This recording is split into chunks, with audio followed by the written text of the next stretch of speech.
What's going on, everybody? Welcome back to every other Wednesday night here on the Three Star Draw channel and the Crusty Old Crow channel. And it is I Down South 77 Three-Star Draw. And with me always is Music First. Yeah, that works. Go Crow. What is going on, buddy? Long time no see. Yeah, feels like forever ago. No, just been, honestly, straight up, catching up on a lot of sleep. How about you? Not as much as I would have liked, although I did get some pretty decent sleep Monday night after we got back. I stayed up and I was gonna try to get some stuff done, start working on the video, wanted to open some stuff up. I was like, I can't keep my eyes open, and this is the only chance I'm gonna get to make any sleep up. So I crashed and I actually did get pretty decent amount of sleep. So I guess I'm caught up. Got the normal amount last night. So Nice. um I saw Matthew had put this in the chat, and I actually made a banner just for you guys. Happy Thank Canada you. Day. Oh, So thanks, everybody. That's real cool of you. tell us all about Canada Day. Oh, it's winter's time. You know, we come out of our holes and we stare at the sun. I don't know. It's been raining all day, man. People have been setting off fireworks whenever the rain stops for a little bit. Just sounds like Kuwait in between rainstorms. So Damn. So Saturday for us here is 4th of July, and it rains. It rains every damn 4th of July here. And it might not rain for a long time, but it is at least like hit or miss enough rain to screw up plans, yeah, for sure. This um lighting's killing I me. mean, I'm gonna change that. all right. And so I think we here have on Saturday have like a 60% chance of rain or something. So um yeah, I don't have any plans. I'm just kidding. I have a lot of video to try and record. Right? Yeah, for some reason we've come back with projects, right? Yeah, suddenly have a lot on my plate, whereas before I had nothing. Matthew saying Canada is 159 years old. I can verify that on Google, but it sounds about right. We're old, but you know. You weren't there, were you? No, I just missed it by like a few decades at best. Few Uh-huh. decades off my head. Yeah. Shit. Um, all right, let's go ahead and say hi to the chat. We're gonna do that a little early, and then we'll get Please. into some other stuff. That way I don't get too far behind. We got 26 people watching right now between the two channels, so hit that like if you don't mind. And if you are checking this out on the replay, go ahead and do that now. Save you some time later. Yeah. Stanley Everhart Jr. the third is in here way early saying, is it an in-laws family function, then dinner? Jump in the chat when he can. Talked with him a little earlier through via text. I know he was going to be doing that tonight. Okay, you got home. Yep, he got home nice and safe, as did this guy here, Lucky Wartooth. And there's Dave, Daredevil Dave. Glad you made it home safe. Let's talk adventure. We're going to. Yeah. We're Dave's just happy there's something to replace the Gatorade electrolyte story. Finally, I had a worse JoeFest than he did for a second. finally something that Yeah. might top the Gatorade story. 2 years later. Yeah. SCS Dogs here saying aloha. All got to meet him this weekend and hang out quite a bit with him. Absolutely. Cool cat, man. I enjoy Yeah. hanging out with him. Quiet and reserved, but present and funny, man. He was. I could feel him sitting back, going, "What have I gotten myself into?" So just like I need to go to bed. Yeah. But he didn't, man. He hung in there all night. I think he lasted longer than I did. He did. Yeah. Got Kyle Jackson checking in saying, "What's up, fellas? Hope y'all had a great time at JoeFest." Missed you there, buddy. Wish you could have made it. Understand why you couldn't. It's all good. Got Sean Jones is here. What's going on, Sean? And what's up, y'all? Let's see. Let it roll. 9044. Actually, not sleeping. There's not much sleep there at JoeFest. What's up, Starfighter? The 3-star Hey, Crow good to see show you. is on. Tis. And Sean saying happy Canada Day from Vancouver Island. Nice. Good to see you, brother. Then we got this guy right here, man. We got some stories. This guy right here. Everything I had hoped for and more is Steve Martin. Meeting him, man.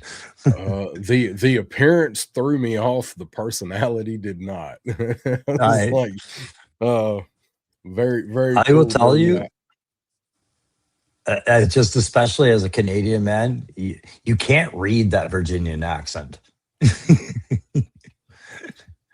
No, he's got a blend of a few thrown in there. So it doesn't translate into text. You don't know about it until you're hearing it, and it is just the best voice I've heard with the funniest stuff coming out of it.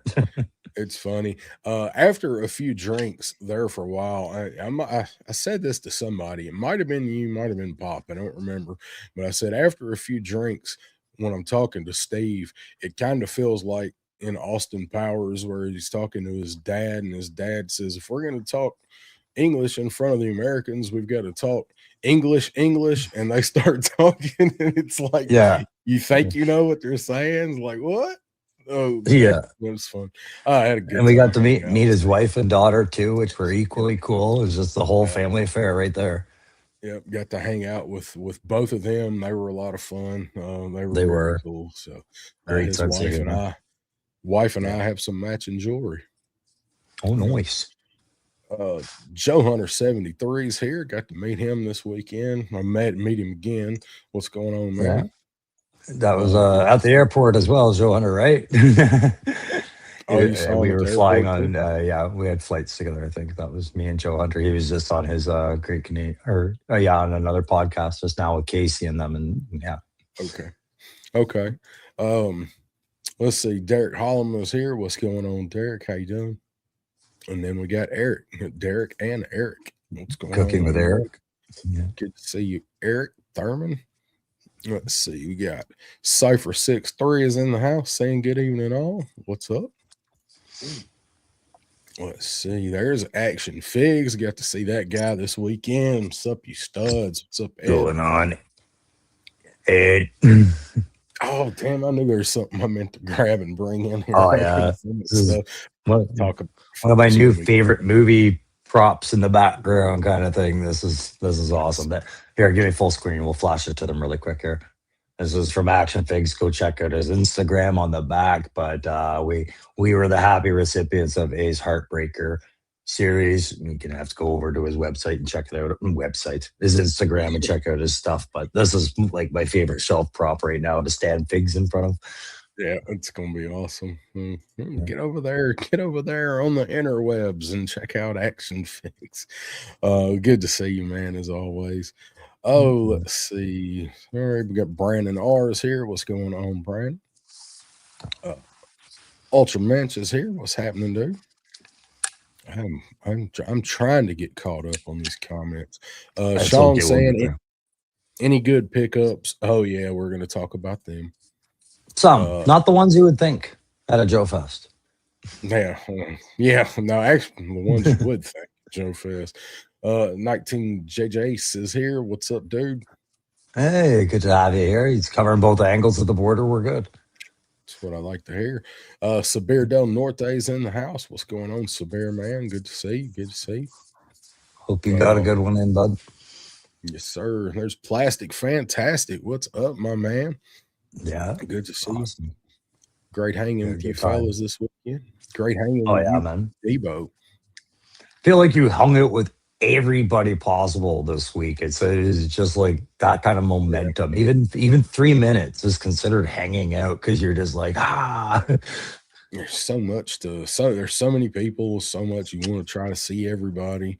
He was some people are only there for one day, like my fawn was, I think Zakane joined late too. Not sure. Yeah. Yeah. Turk Murphy, who's now Turkish Murphy, is here. What's up, man? Let's see. We got Shark Eyes Toy View. Sharky has entered the chat. You lucky bastards. What's going Dang on? right. Can't get luckier than that. Little fun with him on, was it Friday night, I think? We'll talk about that later. There is G.I. Jetman, who had probably the single worst travel experience than you did, and it's not my place to talk about it. I'm sure Jetman is going to be on where he can talk about it if he wants to, but I am glad you are home, Jetman. You had an ordeal, and I hope you enjoyed yourself.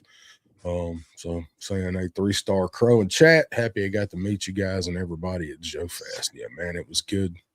Good to see dude, you. It's awesome to see you. The time we spent with you is like friggin', it was great having you in there, and I hope you enjoy some of the shots that you see online now that you're home and settled. You'll see them.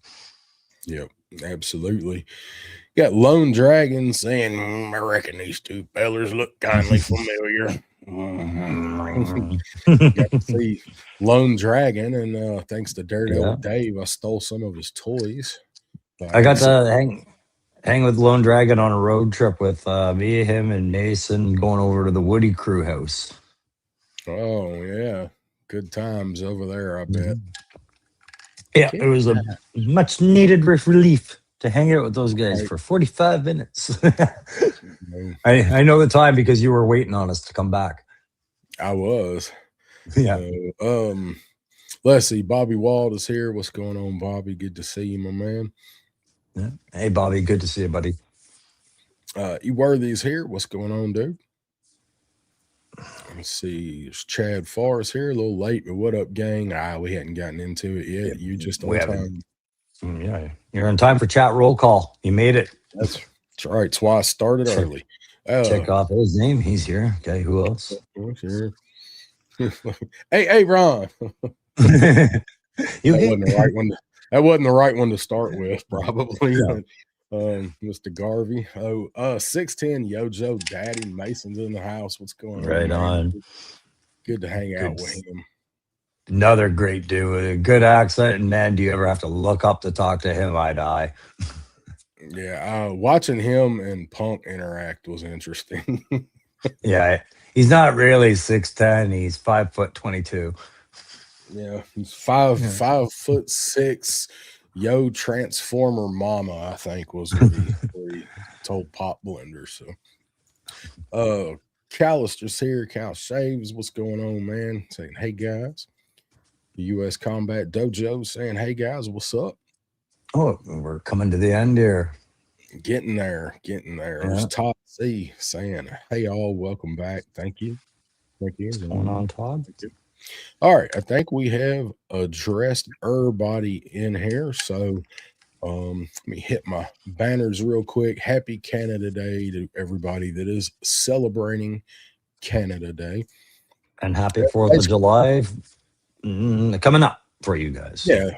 It's they're equivalent, right? That's pretty much the same thing for each country. So good times. We're gonna drink and shoot guns, and I got a funny reel from somebody that's like this. So there's people out there that don't know this is their last week with all 10 fingers. So yeah, exactly.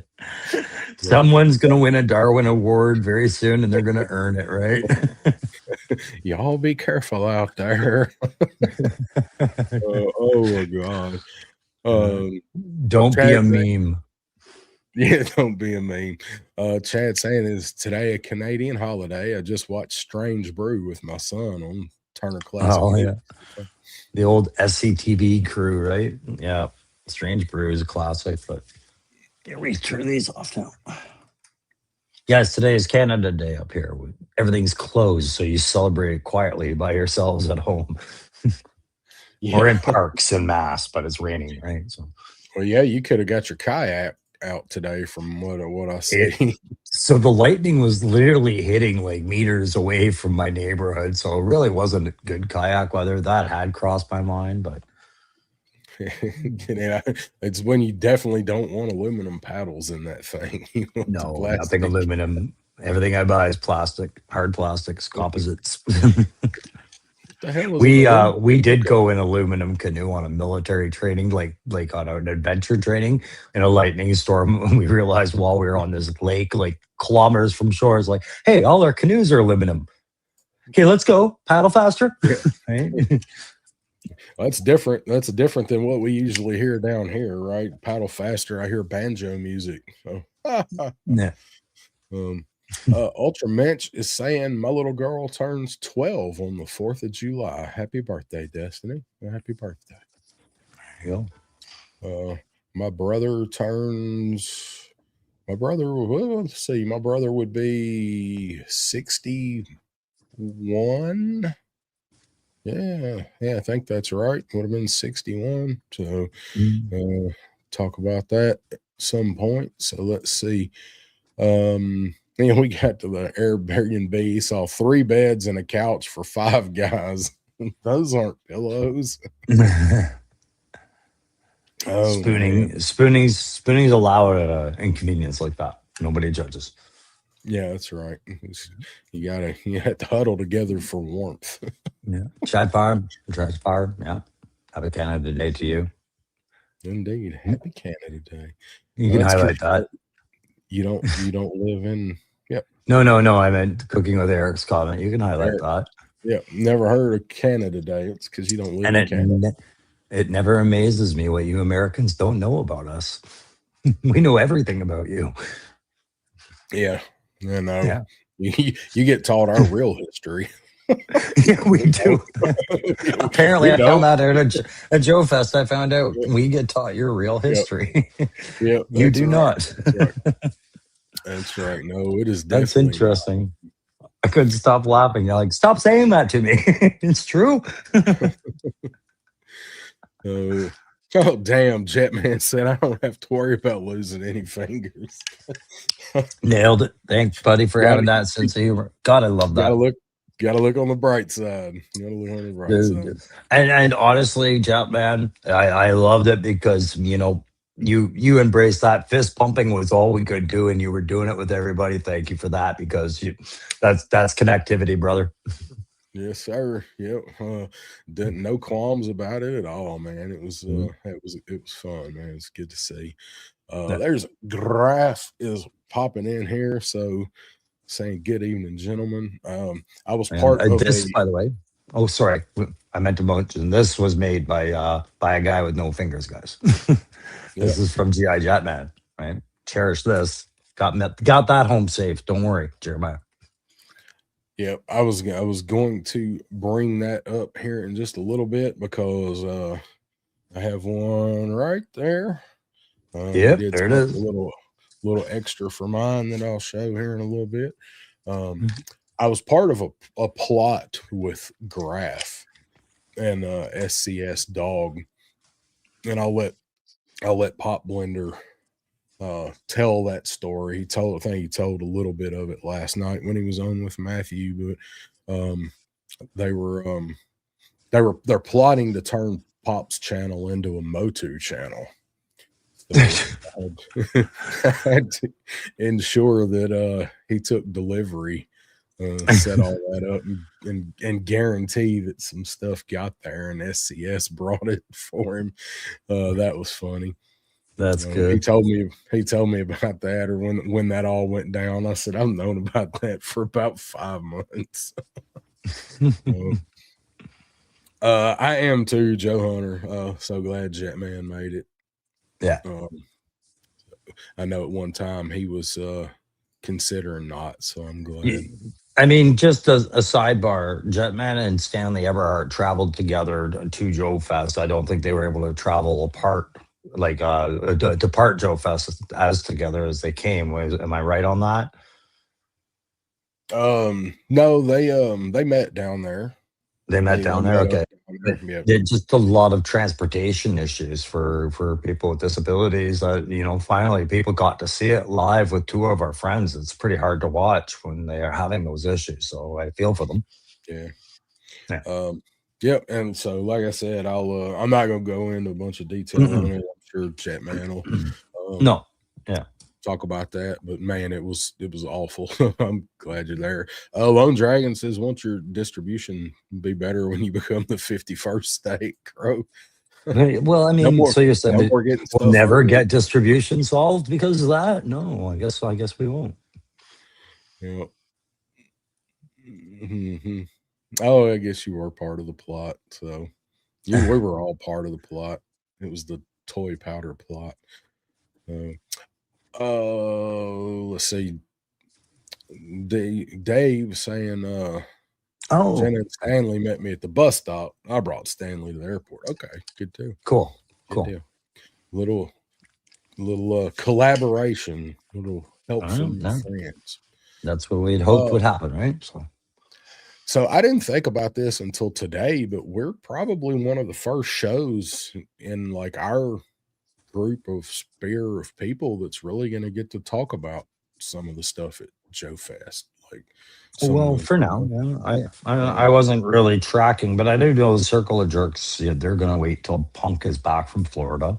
I don't know who yeah. else they had traveling, right? But um, same time, Toys and Woody should be ready to do some stuff at some point. I would assume, unless they did the scenic route back too, right? So we'll Well, see. we may, we might be telling our versions of some of the stories that get told a little bit later on from different Oh, perspectives. So I was yeah. just So happy to, we get to go on and talk about some of the stuff.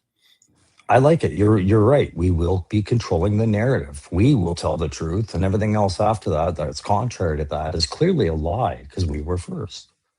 I like it. Let's Everything, roll with everything else you hear is bunk. it. Yeah. Are you ready?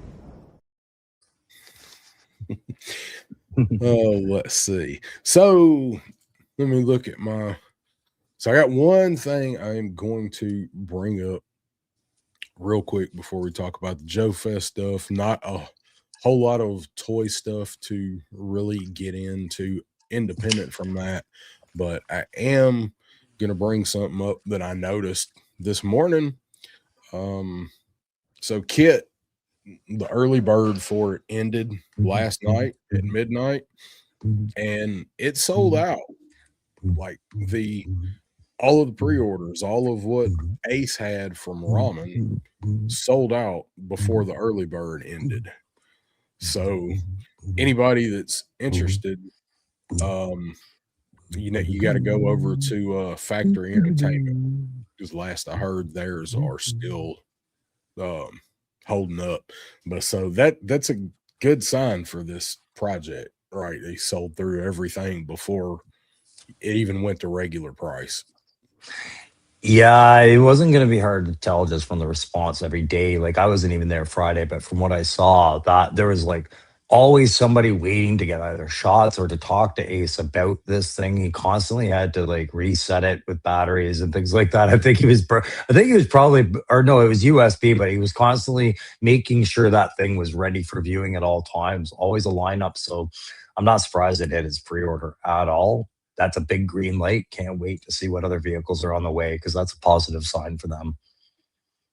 Yeah, I was, it sucks for anybody that that was waiting, didn't order it or whatever, but like it's a Mm, good sign for the company. So yeah. just in case anybody was planning on getting that later, while the pre-orders are up, you got to go over to Factory Entertainment now, which And some people were ordering it there anyway because they do have a deposit and then pay the rest thing like Ace used to do, and then they ship from the US too. sure. So And just remember, yeah, it's not like Hasbro. Ace is Ramen's a smaller company than Hasbro really is. And when these things sell out fast on pre-orders, sure, you might be a little bit frustrated if you didn't get one, but you have to cheer for a company having that kind of a response to their products. So they only get better from there, right? Hopefully, yeah. that's the way it's supposed to go. So.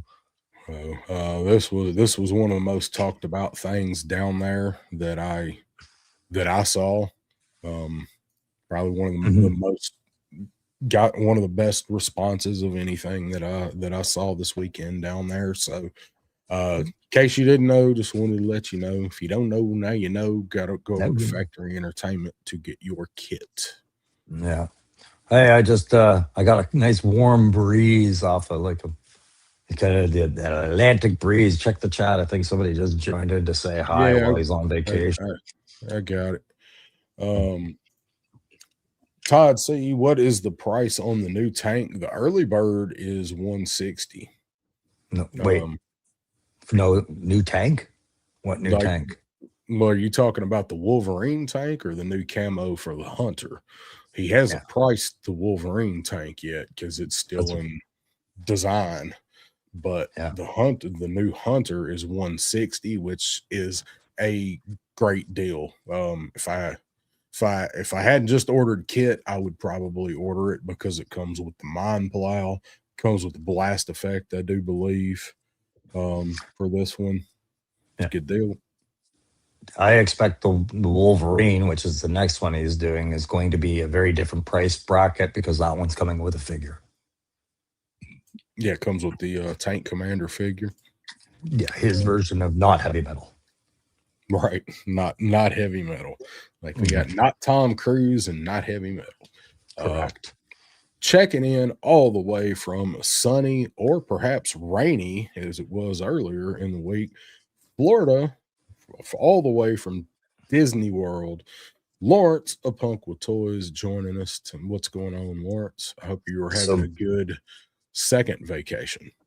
Yeah, so rainy is the key word. I was following Lawrence's Facebook, and he's been posting pictures.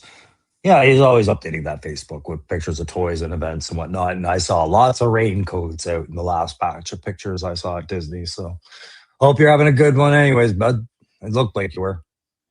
Yeah, looks like they're having fun. So he's not going to let that stop them. They've been talking about packing the ponchos for a while now. So got Joe Alra 42 checking in saying, boys, what's up? Lone Dragon saying, got the video Samantha Newark singing on her birthday. Then she sat with like 12 other guys talking to Lenny fucking Panzekia until 4 a.m. Or I didn't catch the karaoke, and I regret it because I know it's good, but I did see the video Lone Dragon's been posting where Stupid Girl was the one she was singing by Garbage, and man, she's got some pipes still, eh? She can sing, man. I meant to go by there and talk to her, and I just like every time I went by, she had people. I was like, I'll catch her, and I never did. And I see her. She goes to most of the shows that are near me because she lives here, or at least she did. She lives in Nashville. So I was watching David T. Allen and 610 Yojo Daddy earlier today. They were on just a couple hours before us, and I saw Lone Dragon in the chat. And I know he was at the event and he was contributing to like assist the event staff, like Dave was, like Super Dave, giving that kind of volunteer work and everything like that. And when I see the videos that he's posting, I just want to take the minute to just recognize Lone Dragon. You're doing a great job promoting that event on your own, like just recapping things that I'm not seeing other people recapping, things that were missed that weren't on the floor. Thank you very much for doing it. I was there and I didn't see that. I'm glad there was a video for it. Yeah, there's so much going on here. These people are here. These people are here. Different stories. They get different perspectives, you know. So, hi, it's me's checking in, saying hello, fellers. Let's see. Lone saying Ace needs about 350. It was about that time I realized Ace was a giant crustacean from the Paleolithic era. And Darren Ho come in and he said, wait a minute, that ain't no Ace. That's muscle right there. You don't give him no 350 there, you crazy customer. Don't get that damn monster no 350. Woman, don't tell me what to do. Thomas, don't let it get in the curtains. All right. So accurate, we could almost get copyright struck by South Park, but we're going to leave it. Almost. Jetman, when does the General League go on pre-order? Sometime next month, toward the end of next month was what I heard him say. sunny and hot at the beach today. Good to hear. Glad y'all had a good day, man. Good day. Let's see. All right. Oh, so do we want to do we go straight into pictures and talking about stuff, or we want to talk about pickups, what we picked up down there, what we got? We usually do. Why don't we break that toys. up? Why don't we both each do one pickup, then we'll do pictures, then we'll take a break from that, do another pickup, then finish the pictures, and end with the rest of the pickups. Okay, because I have a couple of questions I'm going to ask you, and I've got my answers to regarding the show. I have a feeling that if we do pickups at the very end, we're going to run out of time for pickups. So I don't want to wait till the end to show all of it. So let's do a couple. So sounds good. First, do you have anything that you've gotten recently that is not JoeFest related? Yes, because it's completely G.I. Joe. I picked up and I've done my review on the Ninja Force Scarlet and Shebang. That's out today. And I've given you my most honest review I can on these, but it's probably what a lot of you were thinking when you saw the set. So do check it out if you don't mind, and feel free to leave your comments on what you thought of that set. But I got that. And I am a little slower to the take. I got Dawn Moreno, which looks fine so far. I haven't done a review on her. And I got Sundown just the other day, and he looks really good. I got some good impressions on those. But those are the ones that I came home to after JoeFest, so they count. That's it. They count. That's right. Yeehaw! That's Sundown, man. I'm digging Sundown because I also have had Sundown for a week, and this is as far as I've gotten with him. And then I also got Hydro Viper, same, although I did get a second one today, as well as today I also got my Airtight, who's actually my most anticipated figure out of this wave. So you remember way back when these guys went up for pre-order, and for whatever reason I was able to order them for Walmart for $20. I have no idea why it offered me that price, but I ordered the whole wave, and I got them sooner I got Dawn from Amazon, and I got the others from Pulse, and I kept another Hydro Viper in the Airtight order with Walmart to see if they would honor that price, because I needed Airtight and I was going to get another Hydro anyway. Well, they did. So they showed up today. No idea why I was able to pick them up for $20, but it literally was $43.68. So I hope they screw up like that in the future. Yeah, right. You just got to respect the mistake for what it is and say nothing about it. Otherwise, you curse it. So, funny story. These crates over here, these crates over here, good. I can take them down before they fall down and break, because these are a punk with toys, and one's already broke. And I have a confession of such conspiracy in a video wherein you were exposed as going to give me the broke one. This is it here. Look at that. Just kidding. That I think happened in transit, but look at that jaggedy. So, but that's okay. I can fix that. But look at this one with the drawers. That's the one I should have said I wanted two of these ones. But what are you gonna do? All the drawers in the world, and they're nice crates. Punk, thank you very much. Now I can take them down. Hey, you guys ask them, pester them. Like, can I still get them? Because I don't think you can. I think they're coming down after. I think they're selling these out, and that's it. I know the shirts are coming down when he gets back. Yep. So I also got one of those nice fancy looking crates myself, thanks to Steve Martin. Nice. Did you get the broken exclusive variant?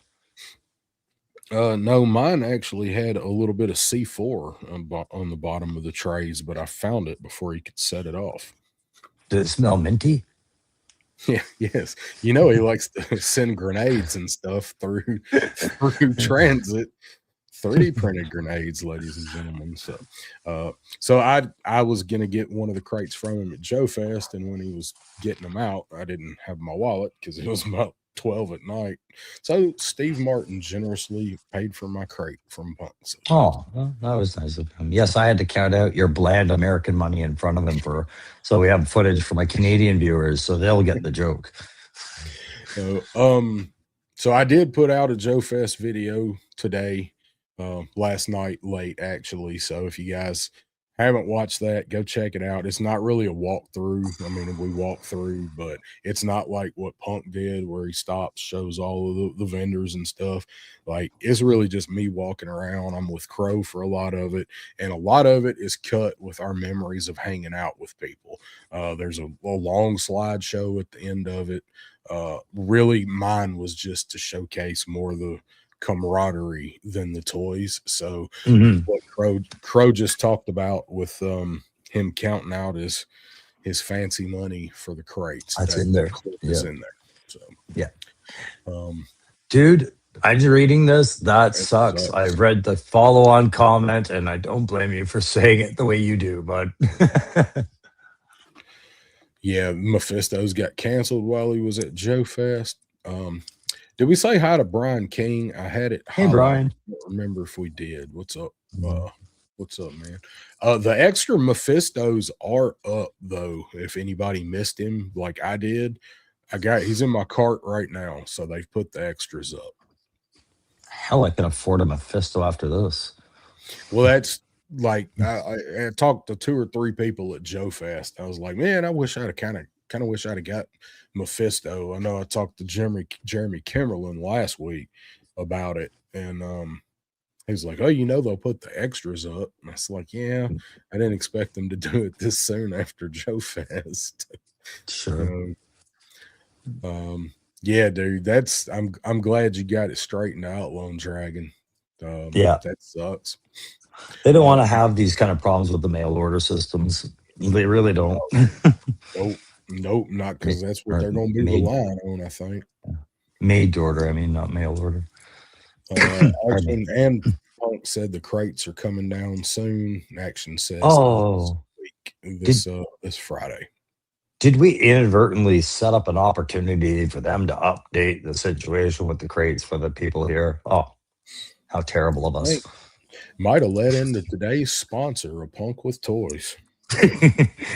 He's sponsoring you? He hasn't sent me fuck all. I had to pay for $36 for those crates. One of them was fucking broken. So they are up at Radnam's Etsy store, Random Diorama. So if you guys want to get some, I'm sure you can find the link on Punk site, but search on Etsy for Random, you'll find it. Yeah. So all right, JoeFest. So let's do 2. Those 2 things did you pick up? Show me 2 things you got at JoeFest. Okay. I will show you these 2 things. I'll take that off first.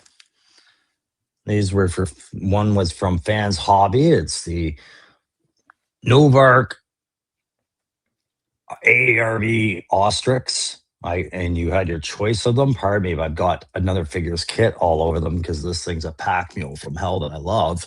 And it doesn't have the Gatling gun on it because that's being carted by the Proteus 6 that I picked up off Bees Battlegrounds. We talked online months ago, and I was so looking forward to this figure. This is my Chappie, my AI controller kind of guy. I love this little set.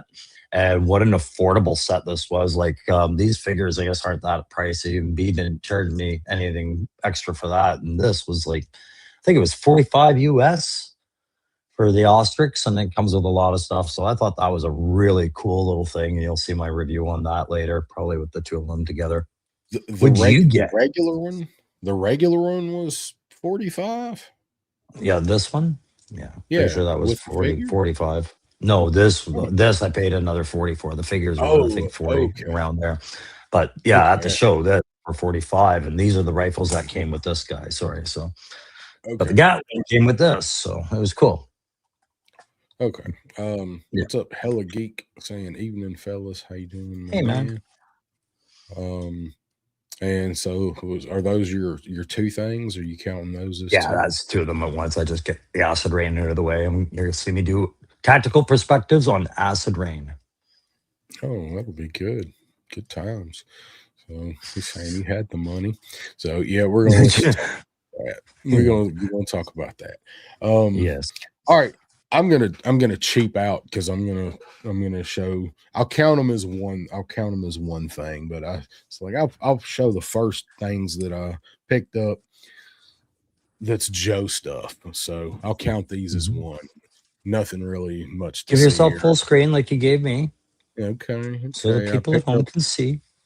another desert scorpion and this V4 snake eyes that I never really wanted, so I hadn't gotten it yet, but I did trade for it. So Oh, this that is the being, Zartan cache, right? yes, yeah, this was I traded my last extra Ninja Force Zartan and that figure and $10 for those two. So All worth right. it for me. I know Desert Scorpion's been on clearance, but I mean he was But still a whatever deluxe. that V4 Snake Eyes, that was the way to go about getting that. You made a good call Yeah, being patient with that gummy thing. that's how I was gonna get that one. So Yeah. let's see. I will show another thing that I picked up that I've been wanting, and that was the place to get it. Was I got the Razor pack for one of the ramen racers with the Mm-hmm. armor and the plow on the front of it. I did Because get why? because it was right there, and I don't have to pay shipping on it from China, and Well, I have an I extra was race. I was gonna say, because you are one of the few collectors out there that happens to have an extra razor that needed some kit. So it's gonna go on the one that Henry Jones Sr. and Marcus Brody ride around in and solve crimes and hunt terrorists. So Wicked. Wraith Mace checking in here saying evening gents. Hey, We are the hammer. What's up, Wraith? we are. Wraith. Wraith, I was disappointed by a lack of Joy Toy presence in that convention. I was expecting a much larger footprint. I know there was some there, but man, were they ever hard to spot. I don't even remember seeing any Joy Toy, but I did a terrible job of looking at the booths, dude. Yeah, as did I. As did I. Not just a terrible job documenting what was there, but a terrible job actually. No, Actually, you did a good walkthrough. That video, people should watch that video because your walkthrough with that camera was enough to reveal that it was big. Punk did a very thorough pre-game walkthrough, Yeah. right? So, yeah. He did a good walkthrough. And Kimberlyn is in the chat saying Snake Eyes V4 is awesome. I know you really like that one. Agree to disagree. Yep. Agree to disagree. It says Ramen makes accessory packs for Motorola racers. Yeah, they got the credit card holder and all kind of stuff on there. Yeah, actually, I like Ramen's accessory packs. Well, we'll talk about that at another point too, because I also picked something up from him as well. Yes, sir. So would you like to tell your story of woe first before we get into looking at pictures? Let's just get it out of the way before it gets exaggerated into a Dave Gatorade falling down, breaking head kind of situation from 2 years ago, like we were joking about. I had a huge setback the morning of the flight. So are you going to call up the little animates that I put up? Then that will depend on how this story begins. I let you toss the coin onto. All right, got around, children's. Going to tell you the story of how Cross the Old Crow barely got JoeFest this year. So it all starts with me making the decision that since my flight at 7 a.m. is an international one, I forgot. I don't, I got to be there 3 hours early. So that means I'm going to take an Uber at 4. There was no point in me going to bed. I tried to have a nap earlier that evening. Didn't work. So I stayed up all night thinking I'll sleep on the plane. I took an Uber to the airport. We'll just flip through this slide here, Darren. Right. Took an Uber off to the airport and had my bags all packed. I checked them 362 times and still no drugs. We're good to go. And headed off to the airport. only to get to the terminal and show up and say, I'm ready to go to my trip to Augusta. And they're like, no, you were a no-show yesterday. And I was like, what the actual fuck are you telling me? And she said that we had sent you 2 emails saying that your flights had changed. And I said, no, you sent me 1 email and I accounted for that flight. There was no other email. They called me a liar. I called them just as much. And we're going to small claims court because there is no other email saying that I was flying out a day earlier. I would have changed my hotel booking if I had gotten that email. So I'm going home defeated. You can go back to the Uber because this is how I looked. This was me in the Uber coming back and going, I cannot fucking believe I am not going to JoeFest. In my head, I was trying to process and calculate what I could do next. I had no luck trying to secure flights there while trying to get a refund. I decided to go home and rethink this and come up with a plan B or C. And I involved my ex-wife in this, and she helped me see that we could manage this and that I would be getting my refund. And she helped me rebook flights. And thank God for her because I was pretty defeated. I needed a bit of help, and she was there for that. So thank goodness she was doing that. Rebooked those flights, and yes, I am getting it partially refunded so far. And I was nervous the whole time, right? Because I go back to the airport in another Uber. Bear in mind, I've spent nearly $100 in Ubers going nowhere, right? To the airport and back, and now back to the airport, right? So maybe I'm just feeling a little bit tapped out in a few different ways, and I'm trying to be polite and going through, and I'm just very nervous. And you can skip through this slide because I'm waiting for the other shoe to drop, right? Everything's good so far. I haven't canceled my hotels. Holy fuck, I'm actually on the plane getting out of here. My baggage is on its way. I saw the tags. It says it's going to meet me in Augusta. There's nothing that could possibly go wrong, right? So there, and you can just keep there. And these are the things I'm thinking about might come in my way yet, right? Like we're going to have a plane problem of some sort, skip it again. Somebody else is going to come down from the skies and fuck with us. Skip it again there, Darren. Right? I'm just rolling through here. I can have problems at security. Who knows what the shit is going to get in my way? And thankfully, aside from having to sprint as a 52-year-old man, 2,000 meters across an airport to make a connection and actually travel back in time 30 seconds to make my plane, I did that. There was a sonic boom behind that, crow. Aside from that, I managed to get to Augusta so we can finish that thing. But I was set back almost 24 hours. I had been calling guys saying, hey, man, I'm not going to make it. I don't think I'm going to make it. And I'm like, I'm trying to make it. And the most heartwarming thing, Darren, you can take the slides down. I'm kind of done with it now, right? That's just me heading over to see you guys. Was, I had made arrangements to meet with certain people like Larry Hama, like Ace from Ramen Toys, like Steve Platt from Delta 17 to actually have some discussions I wanted to have with creators. But I was really looking forward to going and seeing Darren and then Pop and Punk as well, because I remember it seemed like only 2-3 months ago, we were all fearful that Darren wasn't going to make it to JoeFest. And I remember none of us were accepting defeat at that point, right? So I was like, the hell, I could fail this mission. I've got to get there, right? And I told Punk that. I said, I had to look at this as a mission. That's the only way to drive through a shitty plan B and still get to the objective, right? So there it is. That's the horror story of my travel there. Oh, by the way, my luggage got lost and I got it a day after I got there. So I had, that setback, but other things went well. I was glad everything went well after that. Yeah, that was the lost luggage line. Yeah. Lost luggage. Which got lost on the return as well. But hey, I got that back too. That was the one that had all the toys in it too. Yep. I'm just going to tell you right now, guys, if you're thinking about coming to Canada, if you could avoid WestJet in any way, I would probably nod in agreement and be like, you're making a wise choice with your possessions. Perseverance. I was so glad that you made it. You got there, man. So yeah, me too. We was able to hang out. You've got 2 other pictures in there. Are you wanting to save those? Sure. We can just push through these, right? So all of that led to, some great encounters. One of them, I have a lot to say about this photo because the build up, this almost never happened. Larry Hama was sick the day I got there late Friday night. Saturday, he was sick, so he wasn't on the floor.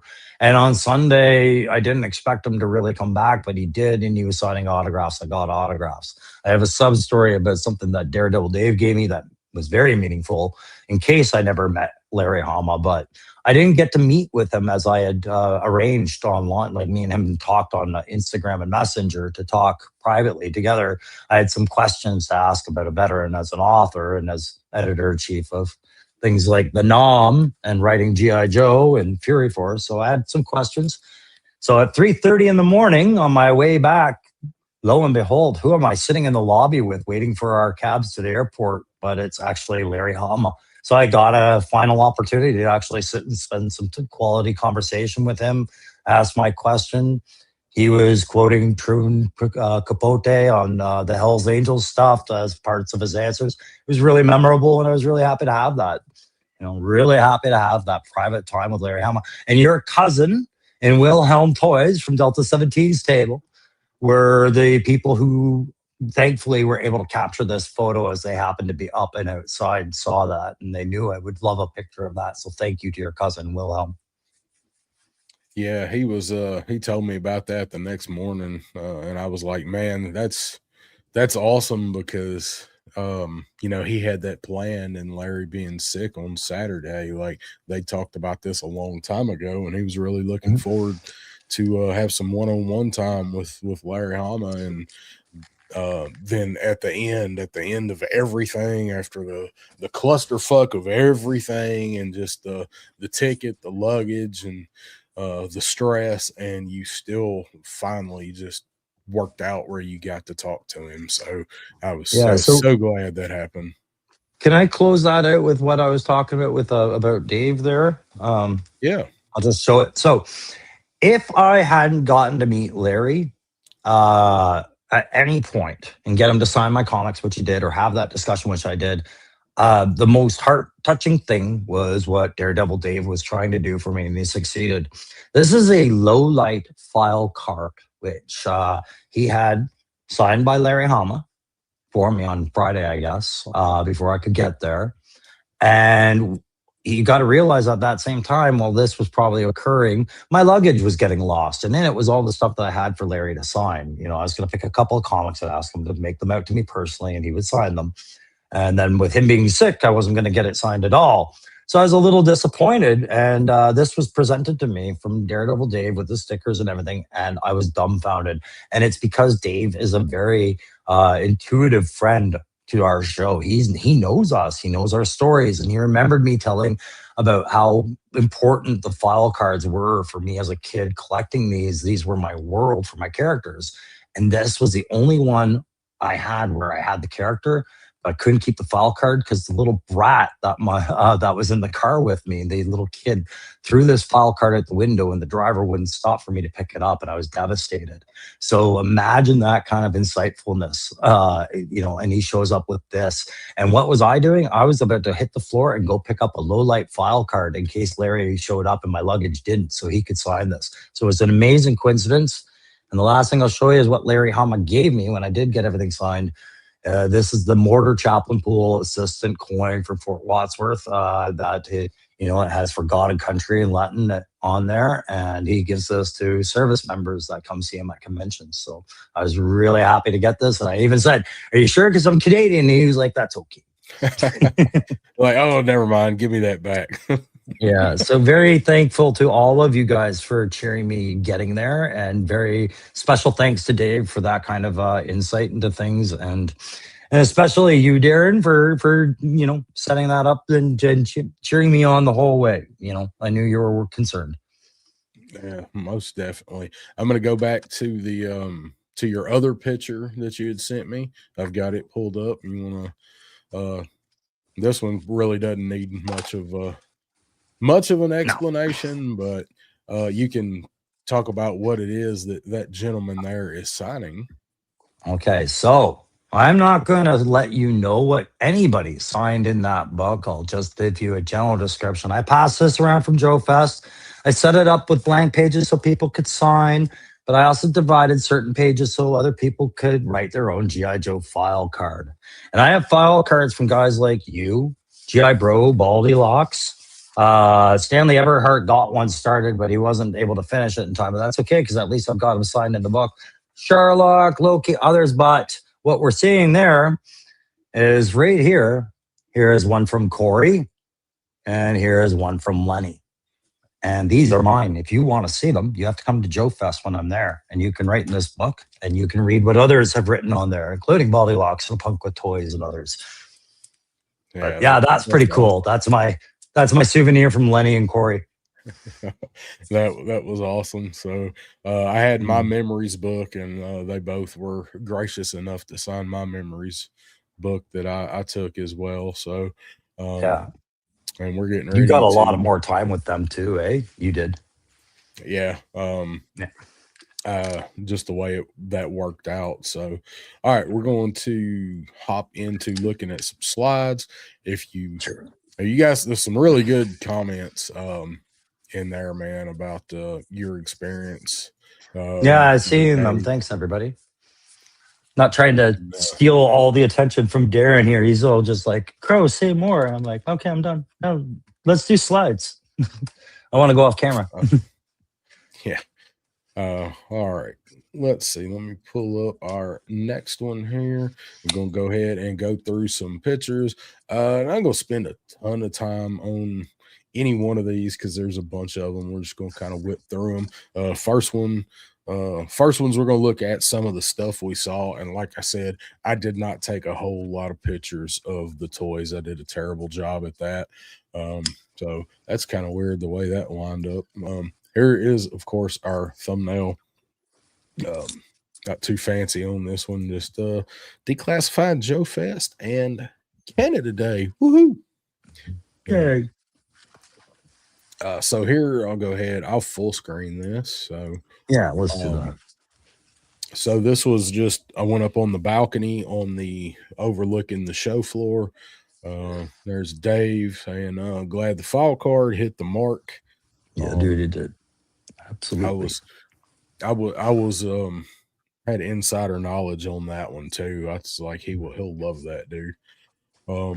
So this was just as you're looking down on the show floor from the balcony upstairs, left side, there's kind of the middle, and you kind of see some of the different ones that are down there. There's Rowdy Toys was down there, way out here, Savage booth, the corner of the Savage booth, Delta 17 was somewhere around in there. I actually haven't gone through this trying to pick where everything is. And then there's just the right side, and then there's a panoramic I took of it. Yeah. And that's just the first floor. The second floor, it's harder to get shots like this because they were in confined spaces of hallways and corners and things. Yeah, I didn't take any on the second floor. No, but we should account for the fact that there's probably another 1/3 or maybe more like 1/6 worth of booths up there. Oh yeah, including our friend Top Fun Retro Toys 3D, who really wanted to get a booth on the floor for next year because he didn't like it up there this year. He was up there. Lady Spartan was up there. There was some cool vintage stuff up there. Yeah, he was up there with Uncle Clutch. Yeah, they were right beside each other, I believe. So here's just some shots. Started out with some ramen stuff. So got our Marshall, and then of course this is, you could get 3030 Techno Horse there at the show in person, and he did have the prototype for the Outlaw, who's Tex Hex. I wanted these. I don't have this Marshall figure. I do want it. And I want both of them. I love Tex Hex. They're just, the figures are kind of pricey for what I had in my budget. I was going to actually go back and get the Marshall, but he sold out. I don't think Techno Horse did, but he did sell out. And of course, Tex Hex is just the prototype right now, but they look good. So he did have that prototype there for the Outlaw. Of course, we talked about this earlier. One of the shots I got of it. Go ahead. No, I'm just So I did do Ace did give me some time on Saturday, and I posted that video. If you guys have not checked that out, it's just a walkthrough. Ace walks through everything that he has at the show. The tanks, Knight Rider, the figures, everything he brought. He gave The me bands. 9 minutes. Yeah. Yeah, he did. Yeah. And it was good. I was standing over your shoulder watching the whole thing get recorded, going, wow, he's really doing it right with you. And so I was happy for that. I got that uploaded that night. So that's out if you guys just want to see Ace talk about all of his product. And Lone Dragon here in the chat with us was the person that delivered this prototype to Ace's hands. When the show started, he was waiting on it. It was being shipped, and he started the show without it. He had the space set up. Yeah. Lone Dragon was there, and go ahead. Yeah, Ace was complaining that he was late getting there to set up the way that he wanted to, and he was feeling really rushed in the end. So what you're saying makes sense. I could see Lone Dragon having to bring that to him. Yep. So just a few minutes before I took any video or anything of it, I do have the video of him actually right after he put it in the case and he's fixing it all up and setting the display up. But it was actually Lone Dragon that delivered this to Ace. What's up, Evil Dookie in the house? Yo, Dookie. We got to meet him. Got to meet Dookie. Good time meeting Dookie. I wish we'd have got to hang out longer, but he was only there for the day. Had a lot to see, a lot of people to see. So, but all the custom crew there, it was Dookie, Savage, Alonzo, Seagram, like that crew. Yeah. It was good to see them. So earlier we talked about the Wolverine Aces, not Mauler and not heavy metal. So here's our prototype of the driver and a couple different shots of the tank here. Yep, there it is. So I got the privilege of taking this up to my hotel room. Ace let me have alone time with it. I swear I was dressed the whole time, but because me and him had been talking about this for a little while, and he was allowing me to have a look at it, so see what it was bringing to the table, and he was interested in hearing my thoughts on it. He gave me the opportunity to speak about it and things like that. So I was really excited for this. This was probably one of the biggest driving things for me to see at that floor. I knew you were super excited for that. And again, I didn't know if you were going to bring that up, so I wasn't. Again, another thing. Yeah, I wasn't going to say anything before JoeFest because if it didn't happen, it didn't happen. But yeah, he's let me play with his toy. Again, this is prototype. So that was cool. That was another thing, like with you, your travel getting so screwed up. I was like, man, not only is he not going to be able to do a sit down with Larry Hama, he's not going to be able to talk to Ace about the tank and look at it, and from an armor guy perspective. So that was cool that he let you just take it up to your room Saturday. He totally had me covered because he was like, well, we can do a video conference after JoeFest and still go over stuff, right? Like it was going to be a good discussion. He just wanted to see if I had any points for him to consider. But I also had that phalanx I had ordered from him, and I was trying to let him know, like, I'm not going to be there. Here's what I'm trying to do. I'm trying to make Darren get it, so he has to mail it to me. Like, because Ace had shipped that all on its own for me. I didn't want him to have to send it back or sell it on the floor.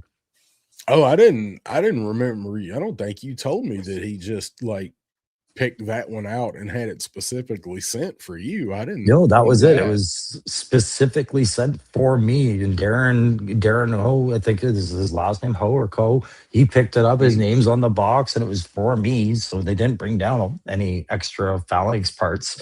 It was because I said I'd be there and I'd have the cash, right? So it's just like, okay, shit. Well, I don't think I had that part of it. Well, that's even more awesome. So no, it did not come back smelling like cologne and lipstick kisses all over it, crap.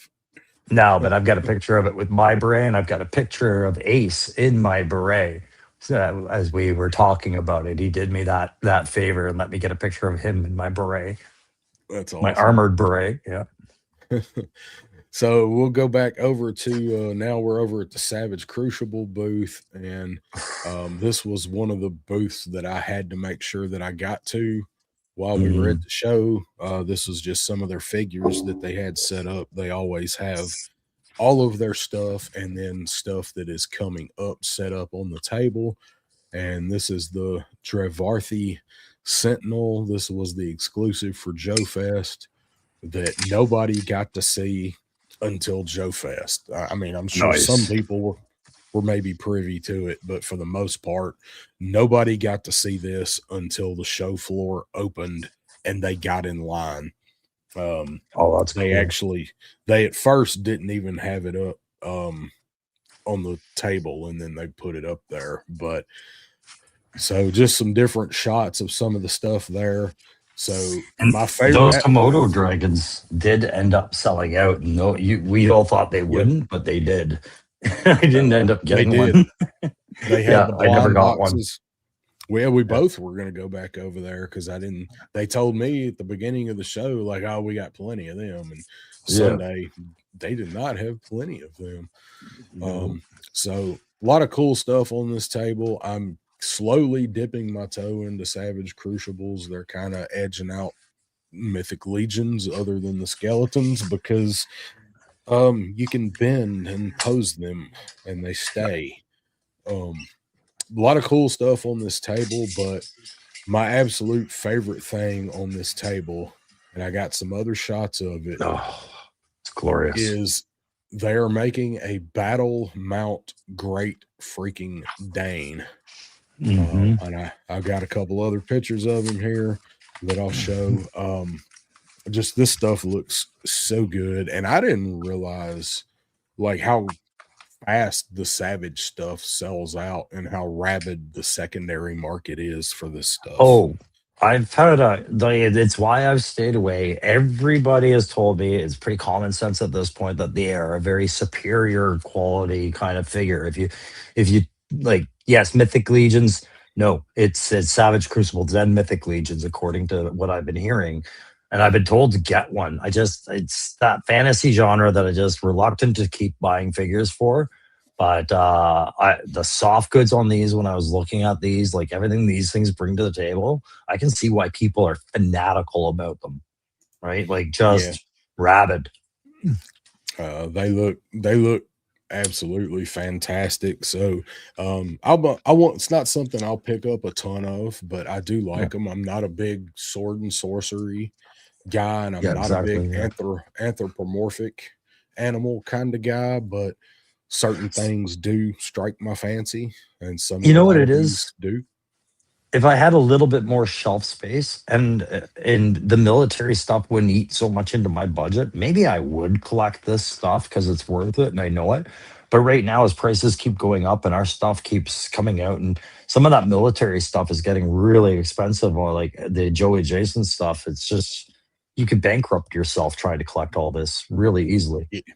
That's why I have to pick and choose. I mean, going down there, I only had 2 Savage Crucible figures, so I've doubled that now.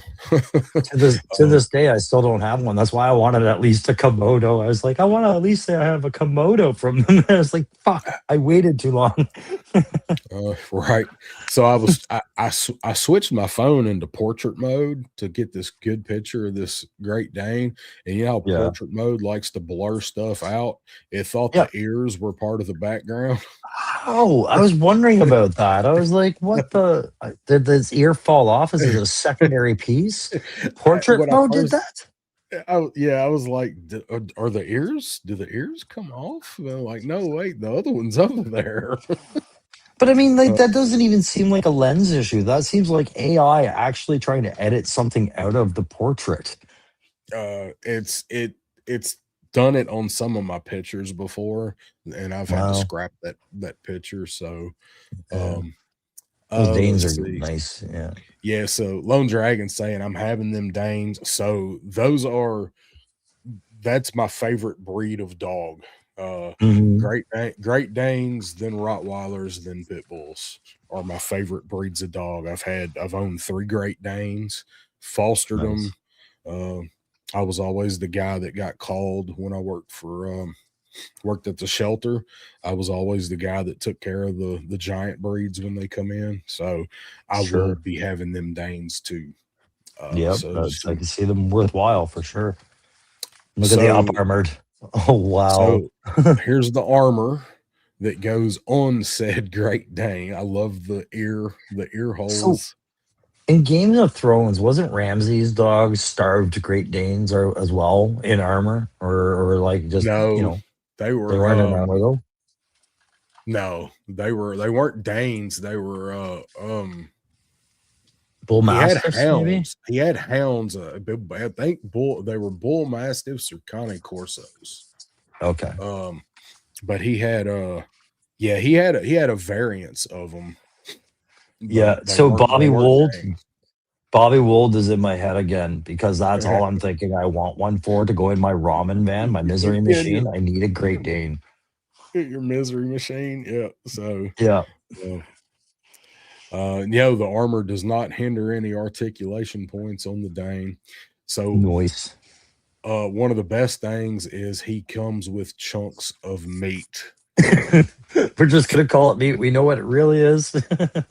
So, yes, comes with these chunks of meat with suspect bone sticking out the end, Yeah.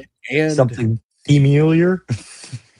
and not just that, but peg holes on the other end, so you can snap this onto a figure. Oh, shut up. Is that what they're for, really? The stumpies? That's what you can do with them. I thought it would be for blood effects or something that they're coming out with, but okay. Yes, please. Oh my God. So I man, need this Scooby so bad. so It's my so this was post-apocalyptic Scooby.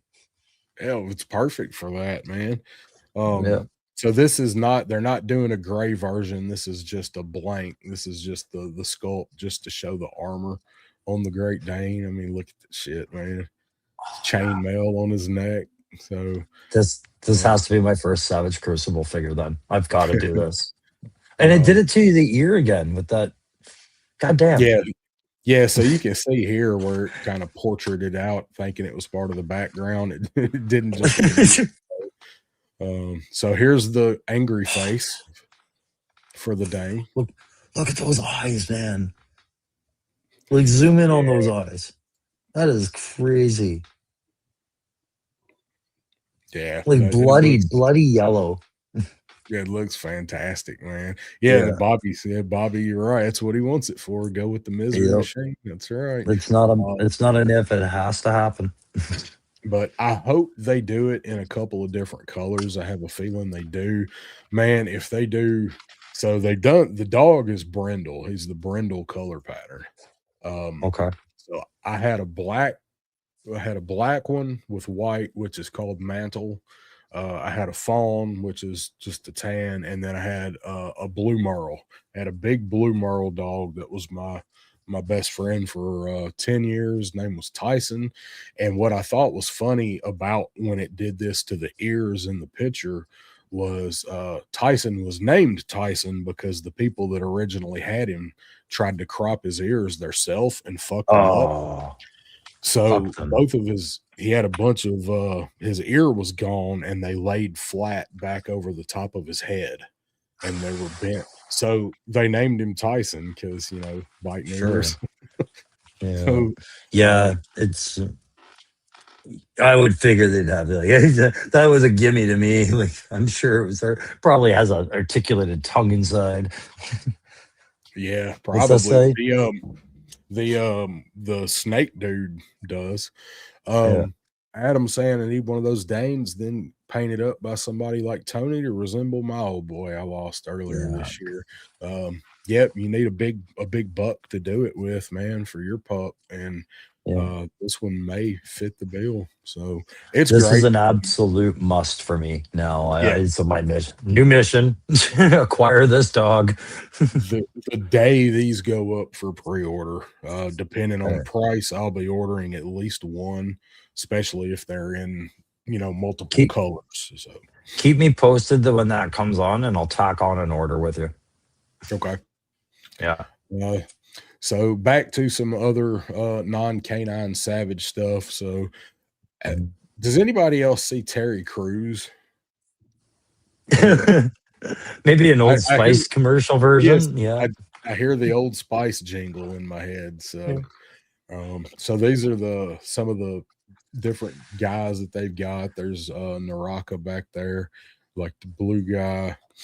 I don't know all of their names. I'm not Sure. again a big fantasy dude, but they do have their night. I don't think I actually got many good shots of the actual night that's coming out. It is fucking amazing. Amazing.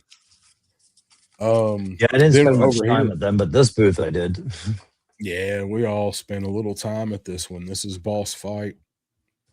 Just taking some pictures of some of the things they had in their case.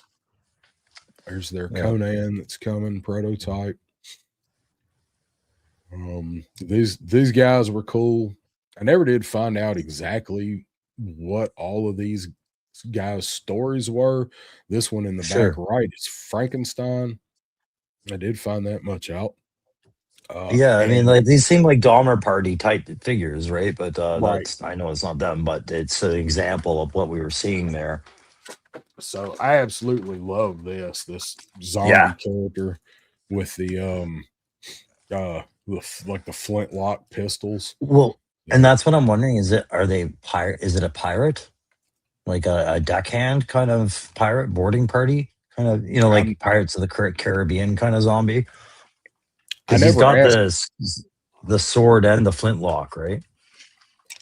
Yeah. So yeah, he's got all of it. So that's kind of what I was thinking, but he's wearing this like fur looking vest. Ed may have some more information on these guys, Yeah, but paint will I matter. asked the lady behind the counter, and I don't remember her name. Sure. But she wasn't sure what a couple of these were. So Yeah, it's okay. they were great. I Adam, I know. you know, I out of our like group, I don't really feel like anybody tried to monopolize time with him. He spoke to everybody. I didn't see anybody continuously like all up in his business. I talked to him for that day, the first time when I was over at the booth. He had people waiting to talk to him, and he had kind of a line, and then he'd not have a line. So I waited, and I probably talked to him for about 5 minutes. I got a picture with him. I'll show that. Um, and I mostly talked to him about just him and Corey working together again and what they were going to do at Boss Fight, or, excited to see what they do at Boss Fight. And then when I asked him if I could get a picture with him, he was like, yeah, man, come on, let's do it. And I got my phone out and got ready to unlock my phone, and he saw my home screen, and he was like, "Ooh, is that a pit bull?" I was like, "Yeah, man." I was like, and it's Pretzel. And he was like, "Oh, I love pit bulls." I said, "Yeah." I was like, "It's my boy I lost a couple months ago." And he was like, "Oh, dude, I'm so sorry." He's like, and like it kind of got a little choked up there, and I actually got a little choked up later when I told Lawrence that story, and he made fun of me, but it's just his way. But Yeah. so anyway, so I actually was standing there, and I showed Lenny a couple pictures of Pretzel and showed him the video of him eating spaghetti. So just he was cool. So I But didn't really see anybody domineering him though. no, and I mean, if you go through the comments, you'll see a lot of examples of where people got personal time with Lenny, myself included, got a couple of minutes with them. I didn't want to monopolize anything. It wasn't the right opportunity. But I would say, Adam, from what I heard about the 3 hours that were spent there on Saturday night with Lenny and Corey sitting with the group, you probably would have gotten at least your money back on that bet. Like it was close, I've heard.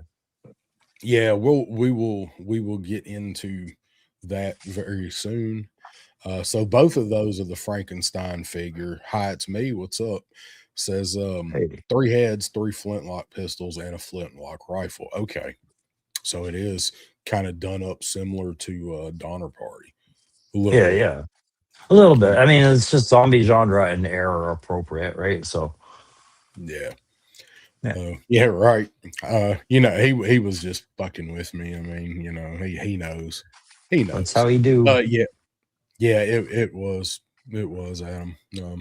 All right, so keep going. So here's this is one of their Court of the Dead figures, and I don't remember what the other one is. Just this cool chick, samurai looking chick. I wanted to get one of these Court of the Dead figures, but man, they're pricey. Aren't they both Court of the Dead? Like Court of the Dead has a few different characters because they Yeah. used to be a smaller scale line as well, right? So Yeah, maybe she is. Mhm. I didn't look at all of them that close. So. I've seen some of their older ones and they're really nice, but they're small, right? So I like them though. There's Matthew saying just learned Savage will have 3 new drop figures along with their one exclusive at Titan Toy Expo. Damn, man, I'd like to get something else when I'm there. Besides that, that and whatever the Vala is. So, all right. So, who's that guy right there? yeah, nice. I know Me and Steve. People. Yeah. Another guy I arranged to talk to and did get to have a nice conversation with. That's cool. Got Wilhelm back there in the background. That dude's always smiling. Yeah, he was having a great time doing what he does out there. And again, I owe him as much thanks as I do Pop for the photos that I managed to cling out of this. Well, a lot of my photos didn't turn out. So I did not. I had pictures that I swear I took and I don't have. Like I got a lot of selfies with people that I remember taking, but they're not on my phone. And I know I got pictures with them, but I don't swear they took one and then I took one. I never got a selfie with Punk. I didn't get one, I don't think, just me and Baldy. I don't think I got one, just me and Ed. Yeah. It's odd because I'm feeling the same way. I mean, there's people I know like Lonzo Wilkinson and Evil Tuki where I got pictures with them and Stanley Eberhardt and got pictures of them. I remember taking them and going, hang on, like, they're supposed to be on here and they're not. And I was like, weird. Yeah. So I'm just going to mute my mic so I can call my cats over here. Yeah, kitty. It's bad kitty. It's my pot pie. So there's Emerald Knight and Wreck Ship hanging out there at the booth, and they are, as usual, right next to Sarge, who I guess was on break when I took this picture. Then we'll go over to the Fresh Monkey Fiction booth. This is the whatever they're called, Skull Iron, Skull Buster, Skull Smasher. What are they called? I don't know. Skull. Captain Skull's thing. Yeah, tell us in the chat if you remember what Mark's figure is called. Well, this is that's who that is. Oh, is this the other head sculpt for him? Okay, for his Captain Gridiron. Pretty sure that's the second Captain Gridiron head sculpt for it. Okay. Yeah. Okay. Shows how much I keep up with that these days. We get the new Agent Carter monkey guy. We don't think that's actually Agent Carter, but man, that's a good. I like the suit. Skull Crusher. Thank you. I was close. Here are their blood skeletons.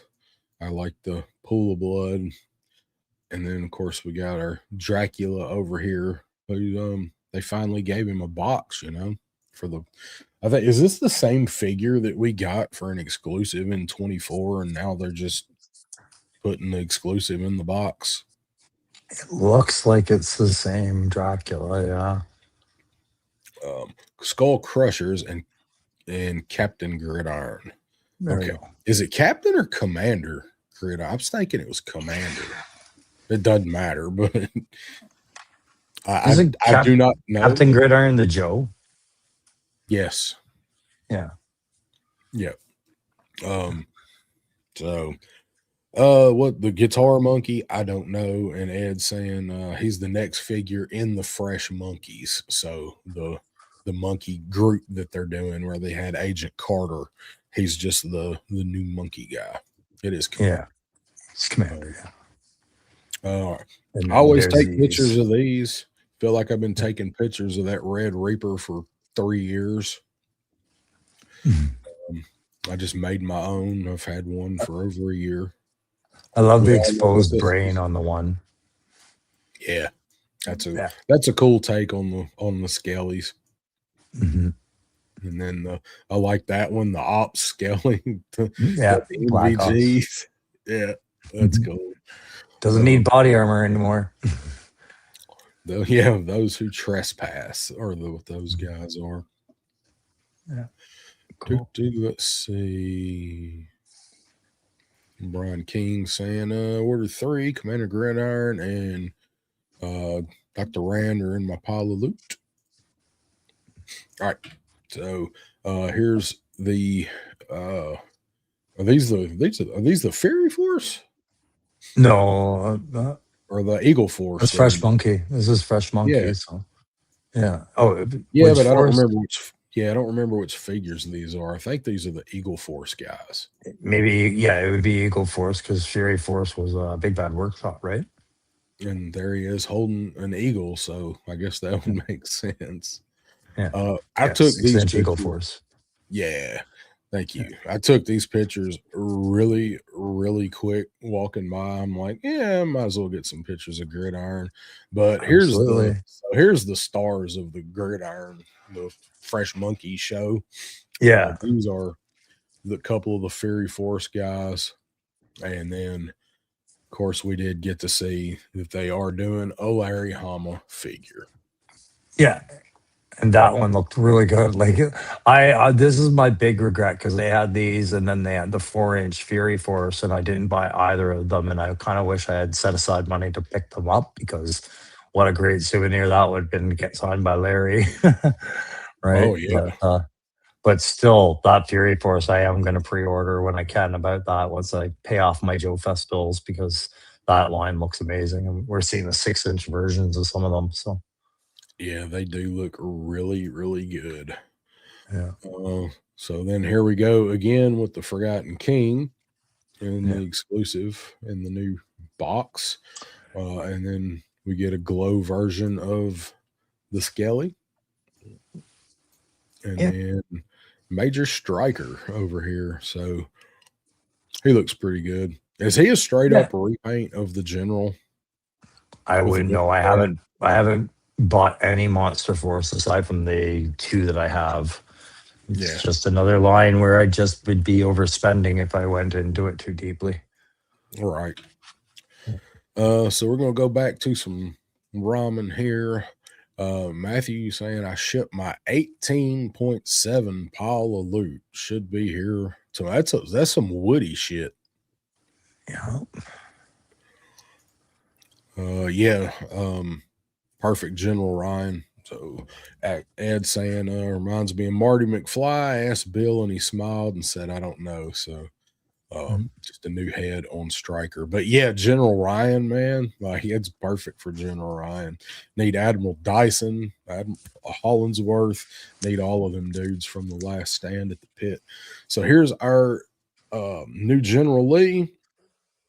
Nice and shiny.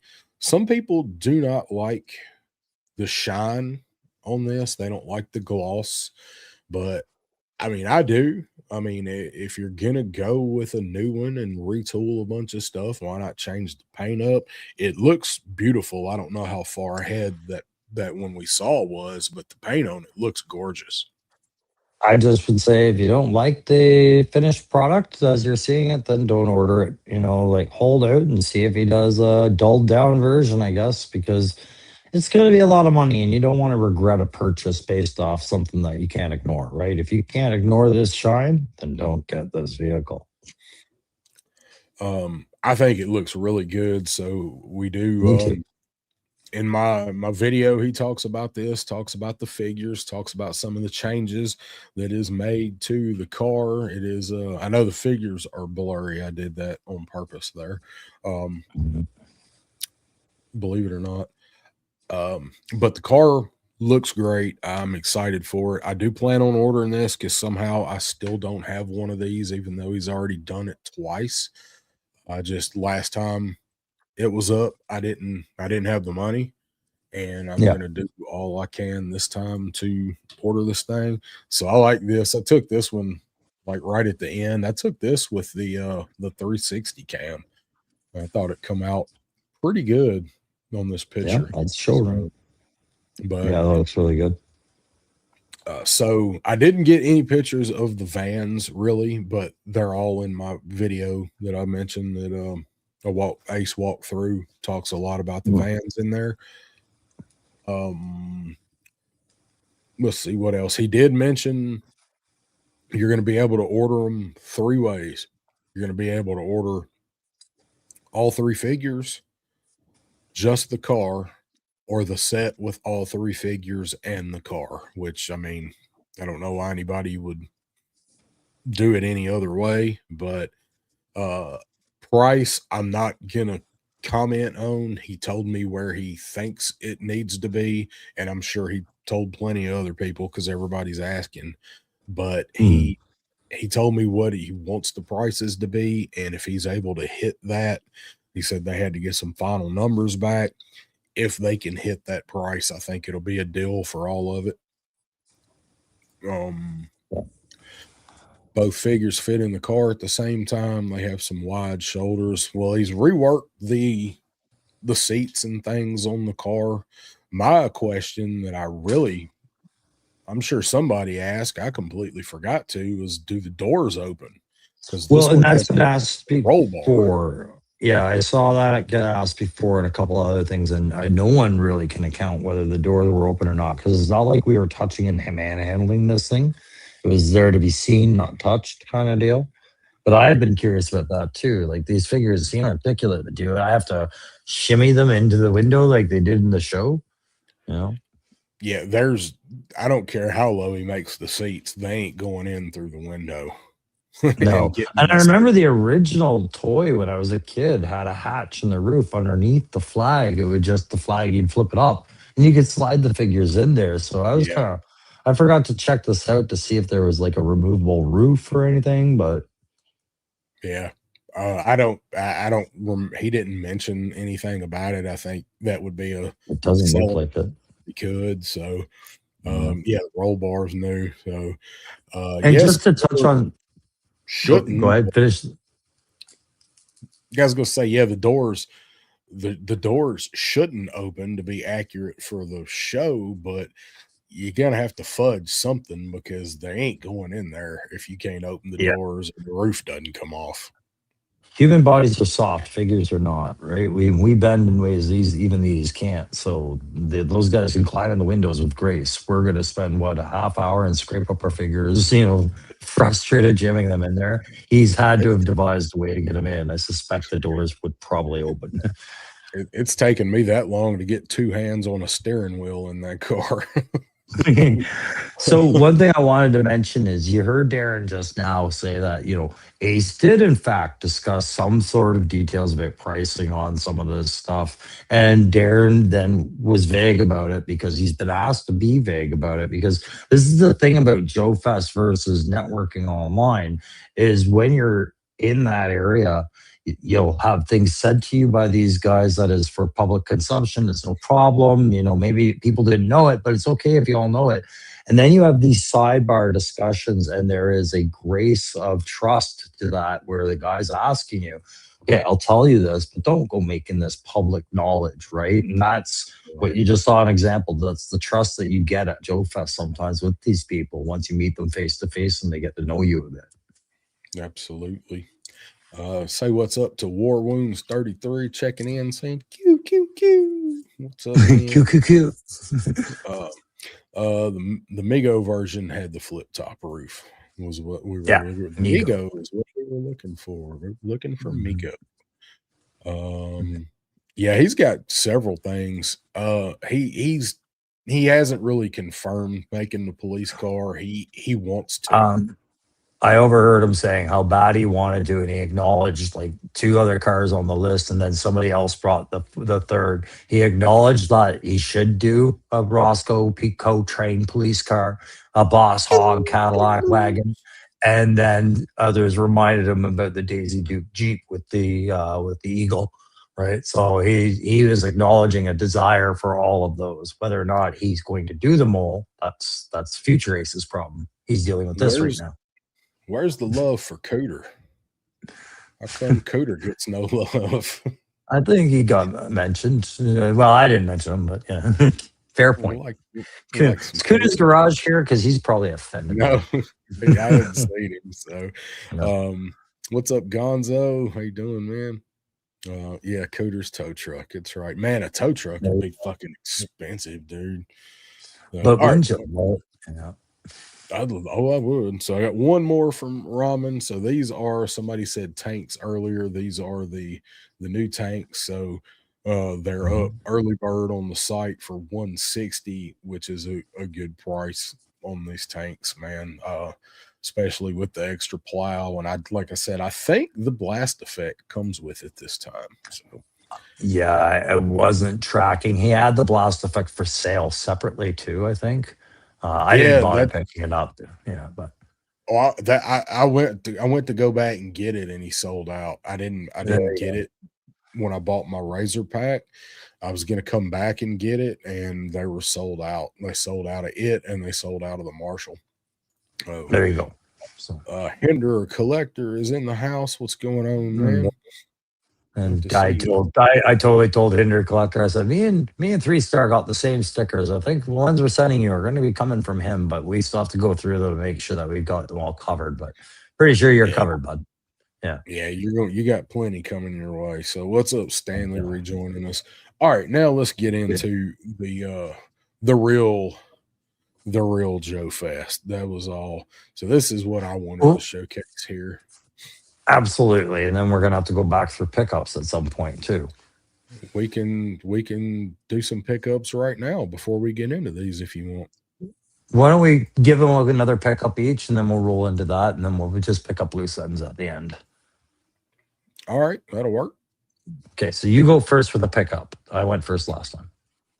All right, so the what do I have sitting over here? So I've mentioned these, so I'll do these. Did go get in that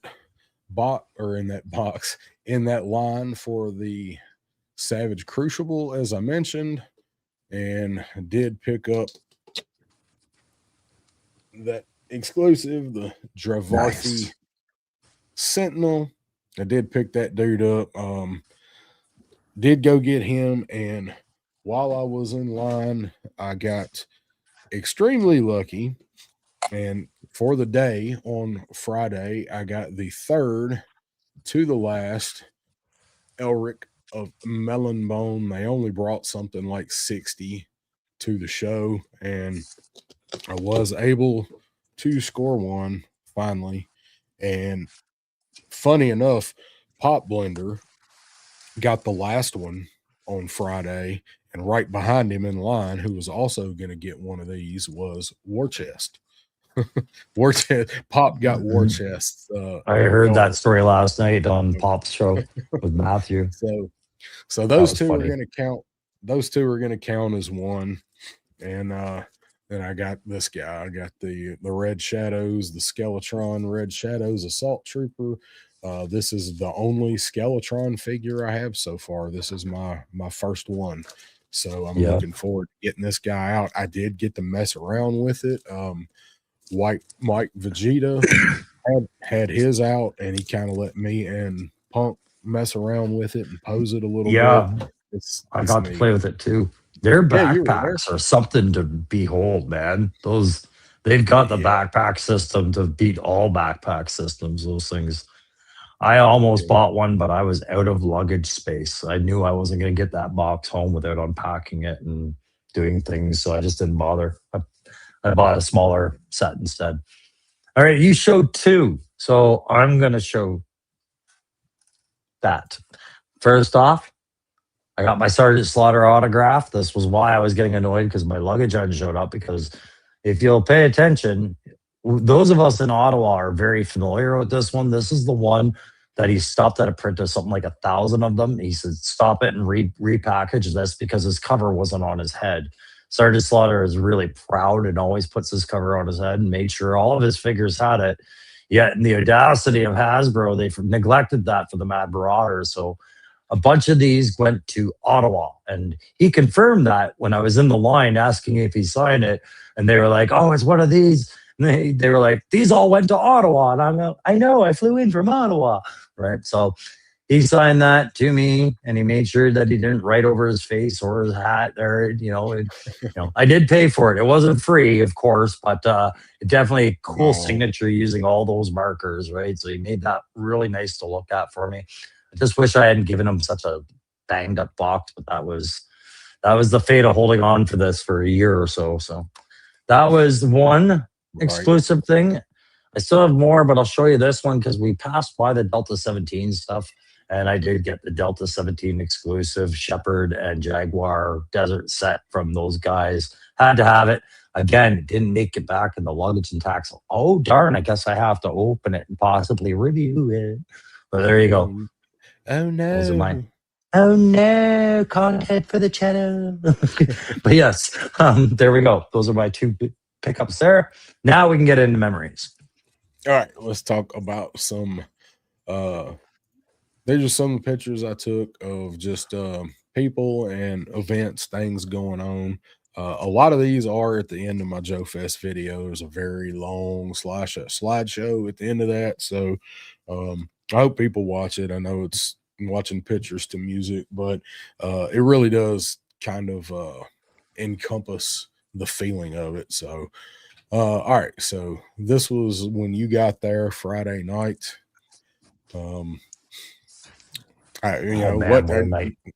Yeah, so I was setting up. Everybody was exhausted, but nobody goes to bed. So setting up, and I knew you were on the way, and you were almost there.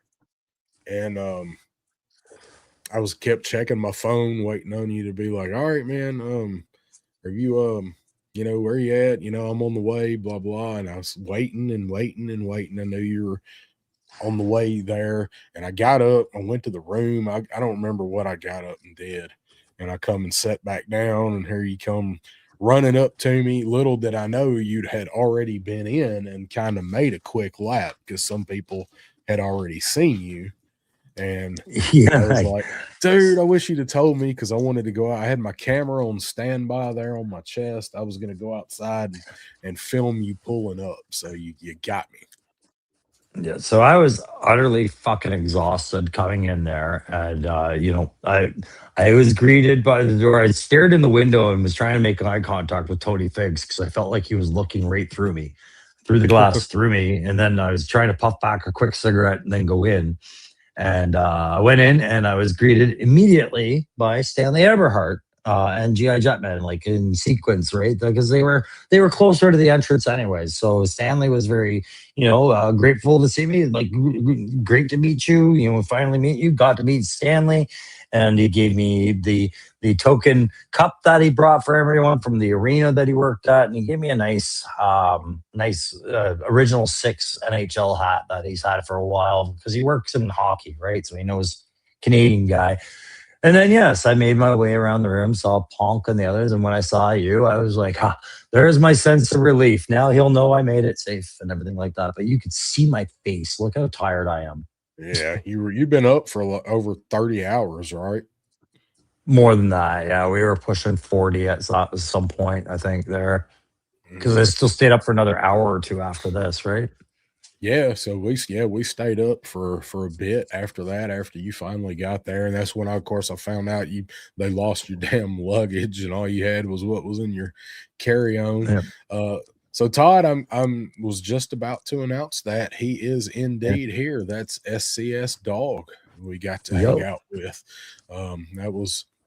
That's him. There's some other pictures of him. He's in the video. We hung out with SCS just about all weekend. Weekend at Bernie's. That's kind of what it was like. Yeah, absolutely. They were controlling me with strings. You need some glasses, brother. So after that one, we took this one with Mr. Steve Martin. Man, what a great dude. Like, I swear to God, I hope he's back in Virginia every Christmas playing the best damn Santa Claus any kid could ask for, man. This guy's sense of humor is amazing. Merry Christmas, you won't drink. Yep. Even his wife got me off guard. Like I just saw her in the elevator because they were going up with his daughter. He's like, "Yo, Crow, this is my wife. I'm married to this beautiful woman over here." And I went in and waved in, and I, I can't remember what comment incited it, but next thing I knew, my wrist was grabbed and I was yanked into the elevator by his wife.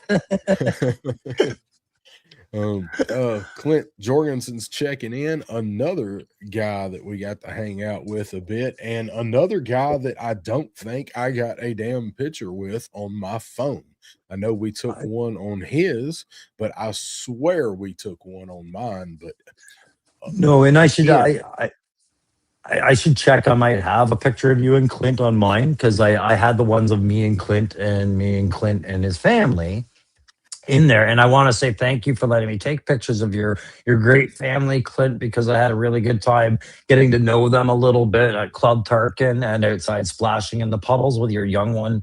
So I apologize for not asking permission, but I think they might have shown up in my video short that I put out the other day. So just know that I do that with respect. There's Stanley and Pop.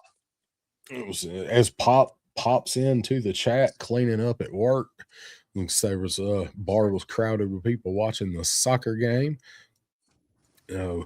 These are not in order by day. I just kind of randomly put them in there. So this was from Saturday night with some other pictures that are kind of in order later. It's just one I threw in, a Stanley and Pop. And there's a good one of Crow and Joe Hunter sitting there chilling. This was on Sunday. And that's funny because we were at the airport and didn't recognize each other that well. And we were so tired on the way back that we didn't really say much to each other, except I did tell him that he missed Hama by an hour. I forgot that we had sat there in the lobby. Hi, it's Mason. Why is Pop peeing behind the couch? That would have been Sunday night, maybe. Well, that's true now because remember, we're the first stream to recap this. So, guys, Pop was pissing behind the couch there. Saturday night, you heard it. You heard it here first. Pop Blender took a leak behind the couch. He'll try and deny it later, but we have the evidence. Stanley knows. And Stanley was trying to look away, but he was just laughing his ass off because he was Pop's lookout. Pop was like, "Stanley, cover me." Hide behind this post and piss on the couch. So we took this one. We went out to you went out to go have a smoke, and we run into these guys, fine gentlemen in the smoking section. So that's true. Yeah. Daredevil Dave and Loki Wartooth hanging out there with us as always. And I'm going to put a hard emphasis on this. Loki was having probably the best year at this event because of things he was enabled to do through hard work. No upper deckers. So I was really happy for Loki. He was just all happy and excited and just able to enjoy that show. And he got some real cool opportunities he can tell you all about. But Dave has never been stronger. Dave came back from this JoeFest more energetic, stronger than ever. There was no chance of any problems with Dave passing out or anything. So the past is the past. Dave, your record is expunged. May it never be brought up again. Lots of electrolytes on this trip. So doesn't even worth the joke. No more Gatorade mentions. That's right. And Loki had some great experience. I'm not going to steal his thunder, but I hope he talks about that somewhere. He gave me a cool 3D. Amazing. Yeah. He gave me a cool 3D printed head of a Cobra officer, and he told me the backstory for it. I'm not going to show it here until I got it painted up, but that was really cool. I appreciated that. Nice. So we'll get into some of the selfies that I actually did have on my phone. This is me and Maximum Warp hanging out. There him too. Crow and Mr. Lonzo Wilkinson. I don't have this picture. You need to send this to me. I was so distraught looking for it today when I was doing my short. Yes, thank you. Well, so I actually did send it to you, but it was down there on that convention floor, and I bet it never went through. Probably not. We'll have to just right after we took it, you said you'll have to send those to me, and I said done, but I guess they didn't go through. No, they didn't go through. And that might be what's happened with a few of them. So we'll have to double check what we were supposed to send each other and just go through it. Yeah. There he is. Uh, Lonzo, great dude.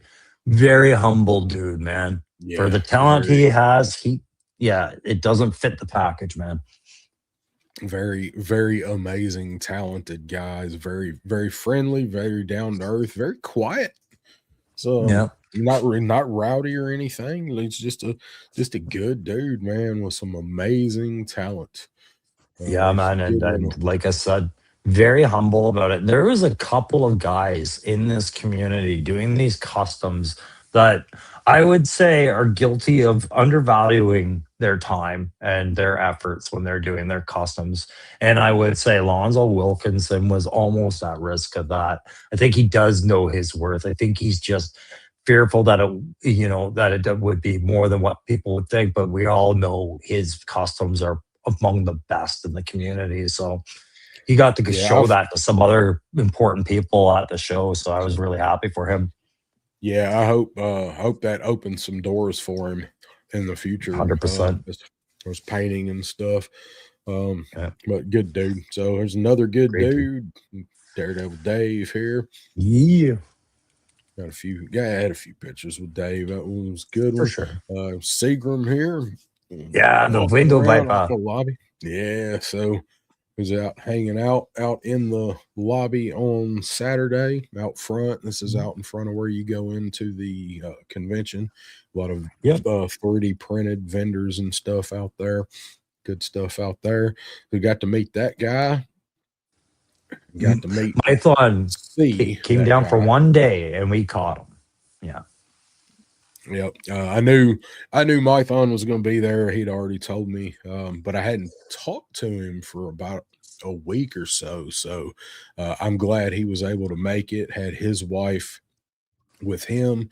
The picture that I have in my video was Mython and his wife. So here I just put this one in there. Great dude. Mython's one of the best dudes in the community. He's one of the guys that can be in all the chats and stay neutral to all this silliness that goes on sometimes. Yeah, and behind him you can see Steve, and that's the most serious expression I think I've seen Steve the whole time having on his face. But I also loved his Joe Spirit and Storm Shadow shirt where they're what was it, giving each other the finger or something? I Yeah, couldn't flipping remember. each other off. Yeah.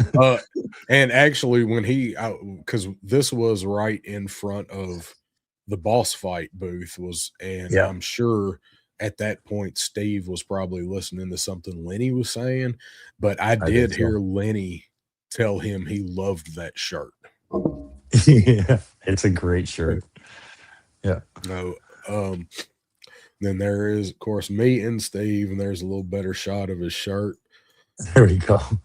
Then we're gonna be stuck in this cavern together. That's right. So here's this dude I've known for many a year. This is not at JoeFest. This is at Buc-ee's. On the way to Buc-ee's, that's Pop Blender when he wears a different hat. The day drink. It's funny because it's true. It's funny because it's true. Good shot of Pop out in the lobby talking to GI Bro here. Rich, got to hang out with him quite a bit.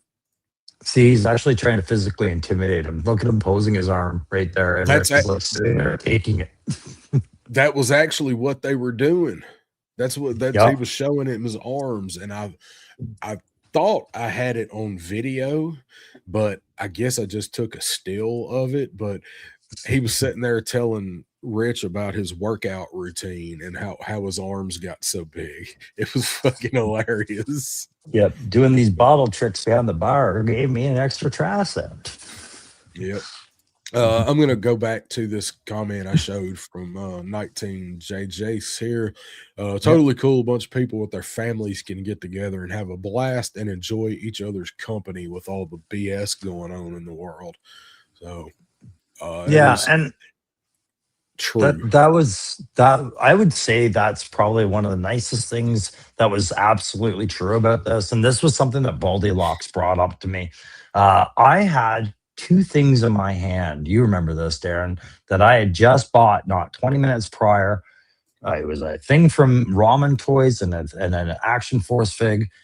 About $100 worth of product. And I got talking to these guys and we started going back place to place. And at some point I had set these down. $100 worth of product. Took me about 45 minutes to realize I wasn't carting them around anymore. And I was pretty sure somebody had walked off with them by that point and I wasn't going to find them. And retracing my steps, I wasn't finding them and anything like that. And I remember guys wanting to help find them and things, but they didn't even know where to start.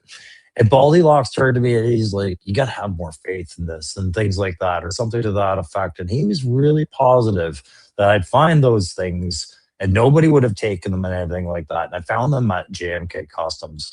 So family friendly environment, absolutely. Everybody's on their best behavior there. As far as I could tell, those cops were bored, right? Yeah, they didn't have a lot to do, and like there might have been somebody trying to jack something somewhere, steal something, but I never saw anything. Like they were probably sitting there going, "Look at all these nerds, but this is the easiest money I'm gonna make all month." Yeah, yeah. Let's see what we got next. So this is Jay from Yojo Depot. I always talk about that store, and I've introduced some of you guys to Jay. I introduced you to him, Crow. Yeah. He was there with his booth. So he always like to throw a picture of Jay in there. Let's see. Man saying thanking Steve for helping him get Larry Hama's autograph. So yeah, man. Lots of support on getting the Hama stuff from friends. That's cool, man. You guys knew it was a big deal. Tony popping in here, Legend Series, saying hello, friends. What's up, man? Hello. Good to see you, brother. We missed you. We understood, but we missed you. Yeah, I wish you'd have been able to make it, man. But I mean, that's the way Would have been it great is sometimes. Yeah. Perhaps so another. I did mention you'd see SCS Dog again. Here he is on Friday night hanging out.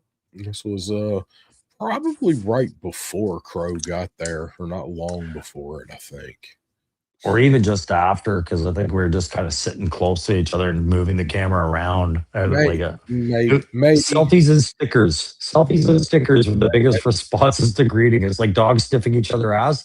We just go around like, selfie, sticker, I got one too. Yep, that's exactly what it is like there. So that's when I got to talk to Ace, and right before actually, no, I think I got this picture earlier in the day and then come back. I was waiting on him to slow down. I was gonna say he still had a blast effect left, so it must have been earlier. And what a great picture, actually. It was Saturday for sure. Yeah, this one come out really well. It did, yeah. So Adam Shark Eyes, who's here in the chat with us, at least he was a few minutes ago, did a stream on Friday for called the No Fest, and we all saw it pop up in our notifications. So, and he had people own and watching, I guess, that weren't able to go to JoeFest. So Sure. I waited until that stream started. Ah, there he is. He's still here. I waited until his stream started, and I took this picture and this picture and this picture and this picture to send to him to say hi from JoeFest and let him know that we missed him being there. So yeah, I remember this. That would be, Eric, that's a good idea. I don't know what the film for those things costs, but that would actually not be a bad idea. It'd be great for a scrapbook for sure. Hell yeah. So there's John from Top Man. Retro Toys 3D. Hell of a good dude. Super dude. Totally hooked me up because so there was all sorts of different passes out there. but I got the vendor pass because John had that set aside for me for almost a year with my name on it. Again, another person I would have had to have contacted if I couldn't get my flights figured out, right? John, I don't need the amazing pass that gave me access to everything before everybody. Right. Not that I actually exploited that. I really didn't pick up anything that anybody couldn't have picked up at any point during the day, right? So Right. yeah. John's a great dude. It's always fun seeing him again and hanging out with And him. and they kind of fucked him. They don't mean to fuck any of the vendors, I don't think, but they stuck him up on the second floor. And I remember in 2024, when I first met him at JoeFest, he was right in the middle of the action and things were great. And this time, people had to go upstairs to the corridors to access him, and it wasn't as optimal for him. And I felt bad. I know he's really looking forward to making sure that's changed for next year. Yeah, I mean, he said he did pretty good up there, but Yeah. there's a lot more action downstairs, so it's always going to be better to be on the main floor. Absolutely. So, all right, so go ahead. No, I wasn't saying anything, but there's White Mike. Yep. So there's White Mike Vegeta. Always good to see him. He goes to just about everything that's down this way. Like he's always at JoeFest. I saw him at Toylanta both times. So he's a good dude. He's always got some cool customs. He's passing out his customary crates that he made and his gym pins. So I still have the one.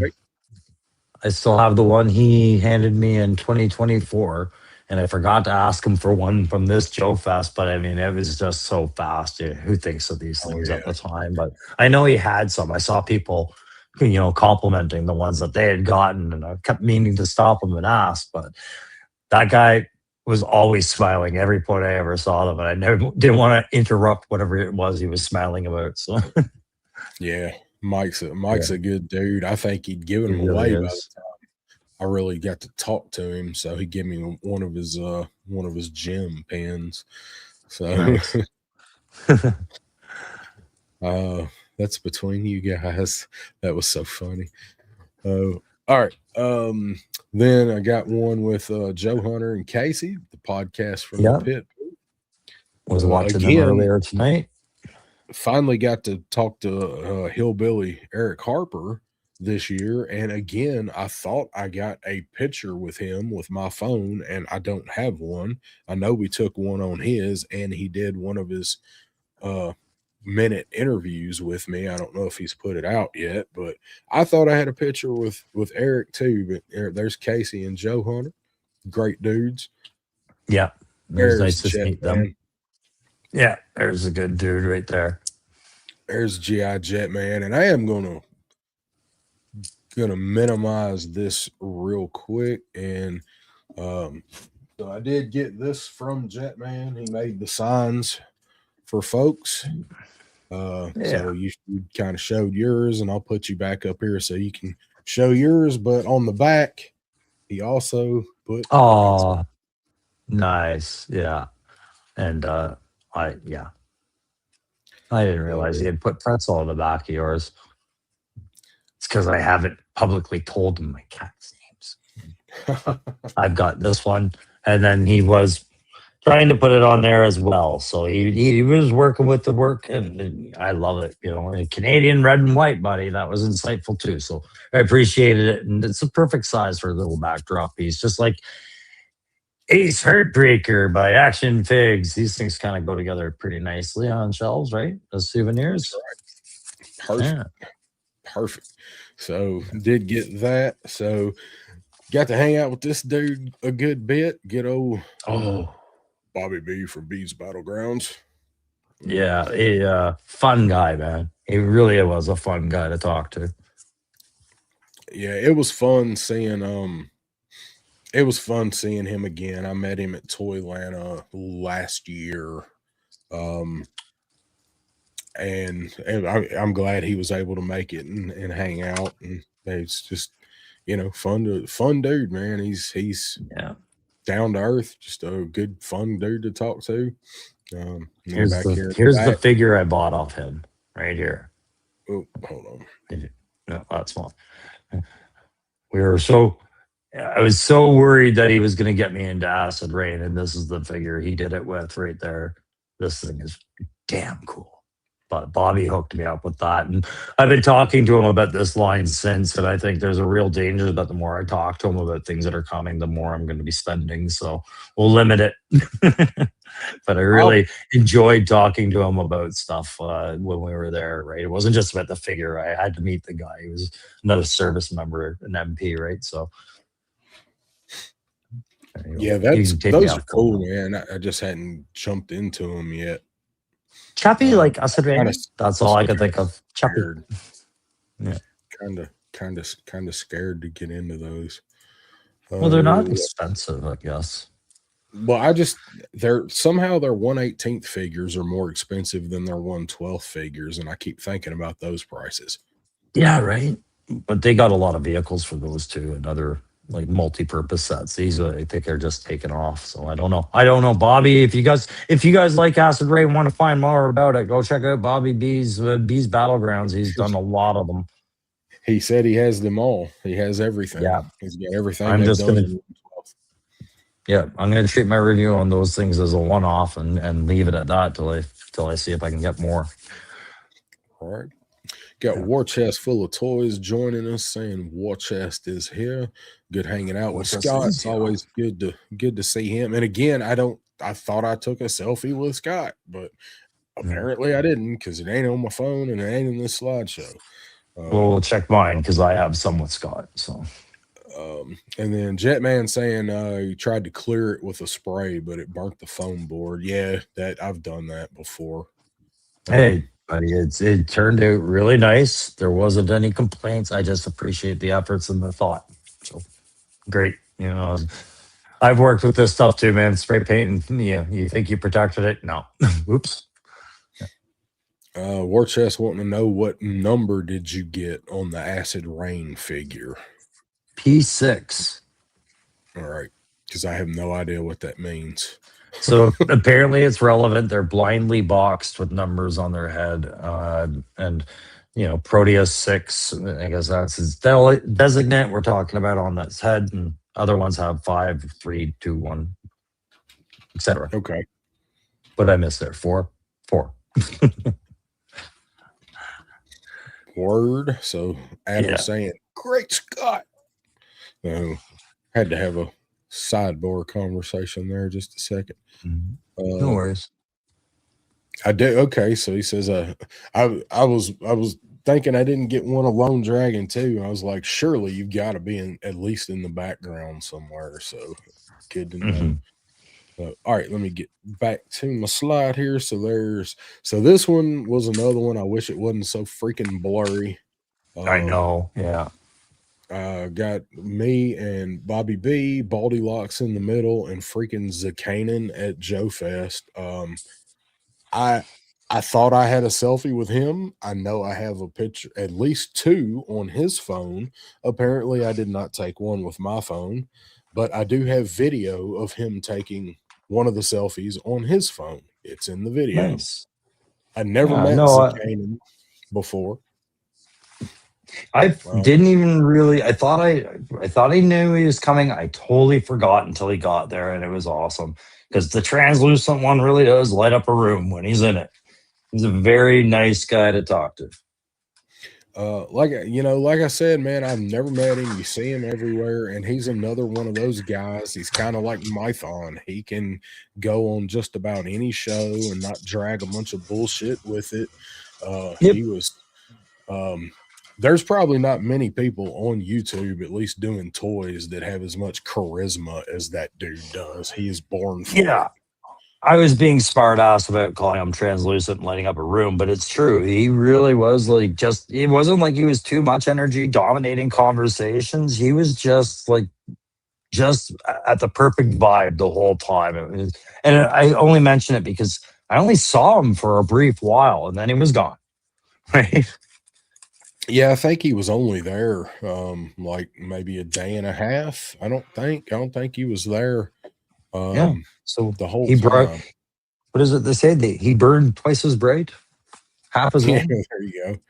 Yeah. But it was fun meeting him, and when I went up to him, when I passed him, he was talking to somebody, and I just kind of walked up because I was going to say hi, and he looked at me, and he was like held his finger up with the look on his face, like, I know you, but I don't know you, and he kind of pointed and Mm-hmm. kind of squinted, and I was like, 3-star draw. He said, that's it. He said, he's like, I know who you are, but I couldn't put the name with it. And I was like, yep. So we talked for a few minutes. So it was good to see that dude, man. He's fun. He's fun to hang out with. Yeah, I think Then, Cooters and Cypher 6-3, their comments there kind of highlight exactly what we're talking about, right? Yeah, yeah. very What's awesome up, dude? person. He's genuinely like what he is on the show. He's got that humor at all times, right? But also what Cypher 6-3 was saying was, be seen, be heard, be gone. Like that was a lot of us, right? And just passing Yeah. glances of conversation, 3 minutes or less, and you do it over and over again for 36, 48 hours, right? Yeah, and then you'll kind of keep running back into folks every now and then. So Exactly. talk to them a few more times. So this was Sunday night. This was the end. Just about. I think you'd already gone to bed at this point. So before you had to get up for your meeting with Mr. Hama. This was Ray Murphy from Ireland. He set up, and he and his brother. I can't even remember his damn brother's name. Yeah, no, I saw them both there. I can't remember him either. Like the Uh, names. Edel, no, I can never remember his brother's name, but I got Mhm. a picture with him because Punk didn't even realize it. He had gone to bed because he had to get up kind of early Monday. So for the last 3 years, Ray and I have worn these shirts on the same night. And we did it That was it. last year, and Punk was cracking up because he was having everybody sign the book from the year before. And he was with his pictures, and he was looking at the pictures. He's like, oh my God, you guys are wearing the exact same shirt as you were last year when we did this. So he and I both wore the same shirt, or brought the same shirt. And earlier I said, did you bring your shirt? He said, oh yeah. So we wore them Sunday night, and Lawrence was, I guess, so tired he didn't even realize it. And we were sitting there, and I said, oh shit, that's the shirt. And he's like, what? And I said, the shirt. And I pointed at mine, and he started cracking up. And I said, let's take a picture, and I'm going to send it to Lawrence because he had just gone to bed.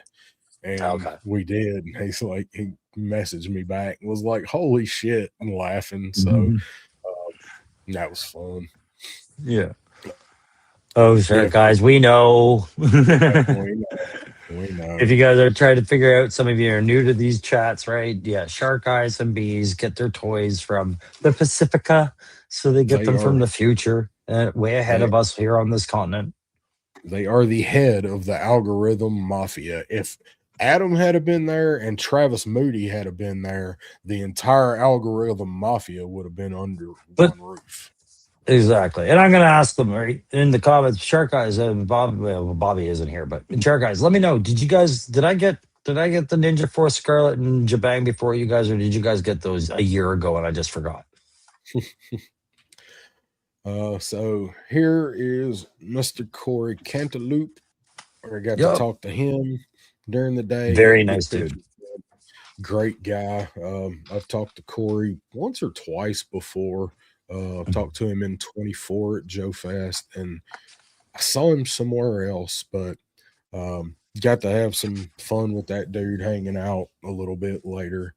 And then back Yeah, here in the background, we can they're the see most Loki, troublemakers.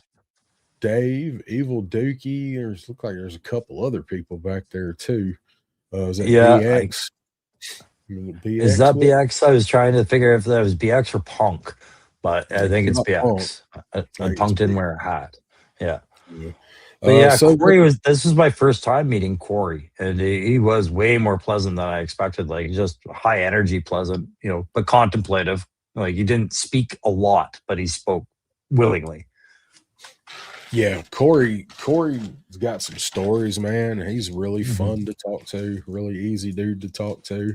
For sure. Adam's saying they do not have the Ninja set. Hey, this isn't a competition kind of thing. I'm just making sure which time zone I'm in sometimes. That's all, man. That's all. And you got your Judy chop, all right? You got your karate chop, and you got your ninja chop. Yep. And I wanted to plug my video. Make sure you check out my review of the Ninja for Scarlet and Jabang. Who's that guy? As we speak. So I think this was one that a lot of people really wanted to go meet was Mr. Lenny. And of course, having he and Corey there together was really, really fun to have both of those guys together and talk to them. They were just, Absolutely. both of them were awesome to meet. I've already told my story about Lenny. This is right after he saw the, my screensaver, whatnot. So, I'm all squinty because I'm like, you talked about my dog. I did get the opportunity to talk to him a couple more times, and one of them was Sunday morning. He was sitting by himself waiting on Corey to come down so they could leave, and I didn't want to bother him. He was having his coffee, but we just started talking and talked to him for a few minutes, and it's a good dude. I was like, all right, man, I'm gonna let you have your time. Thanks for coming and talking to us. He did talk. It's not really stuff that's for a stream. Yeah. He didn't really say anything detrimental or derogatory, but he did tell us about some stuff that kind of went on while they worked there, restraints And they had. That was about it. that's the stuff I was trying to allude to earlier when I was talking about that trust. And you got to know the difference of the conversations you're having and the people you're having them with, right? Those conversations can only serve you so much sometimes. You can't go public with some stuff. Yeah. I don't think he told us any top secret stuff, but it was small group kind of stuff. So it's just kind of, if you were there, you were there.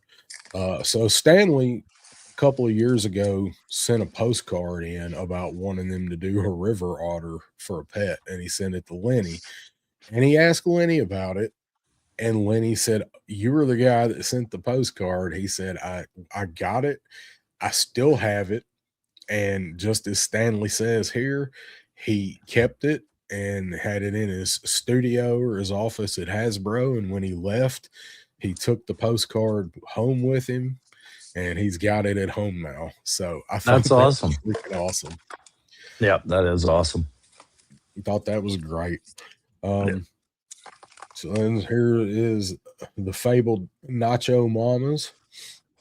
When we went, Punk has a much better, or Ed, one of them, have a much better picture of this from the other end. I knew I was shooting into the white, but that's Punk and Ed down there at the end. So that was a good time. That was a hot walk, man. I joined you guys a few minutes after you got there, and I was boiling just from the walk there, and it was only like 2 blocks. Yeah, it was awful, and it wasn't even that late either. So no, was not even that late. For anyone that hasn't been to JoeFest and you want to know a place to eat that's local, you can get there within about 5 minutes of walking, and the food is actually really affordable and not too bad. Actually, it was pretty good. It was a nice experience because up in Canada we don't get the real traditional southern kind of Mexican food. We get the knockoffs, right? So yeah, it was good. It didn't seem like it was as good this time as it has been the last couple times, but it was still very good. So as we were just talking about, one of the things about this show was Saturday night, we're all sitting in the lobby just kind of hanging out. Crow had gone to bed, unfortunately, by this time. Yeah. So we were just sitting around talking, a lot of people.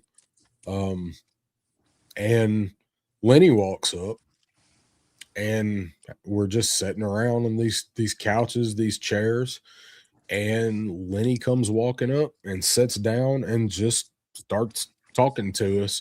And people, that we knew, people and watch our chats, Punk's chat, whatever, our circle, whatever, wandered up and kind of amassed, and we just sat there for 2 hours and let Lenny talk to us, and he also took questions from us, and nobody really pried or tried to get anything they knew that he probably couldn't or wouldn't talk about out of him. Um, one of my questions to him was, what point did you know the classified line was going to be a hit and y'all had something on your hands? And he said somewhere around the like Storm Shadow, somewhere in that area, those numbers. But I recorded nothing, but I did take a few pictures that didn't really come out that great.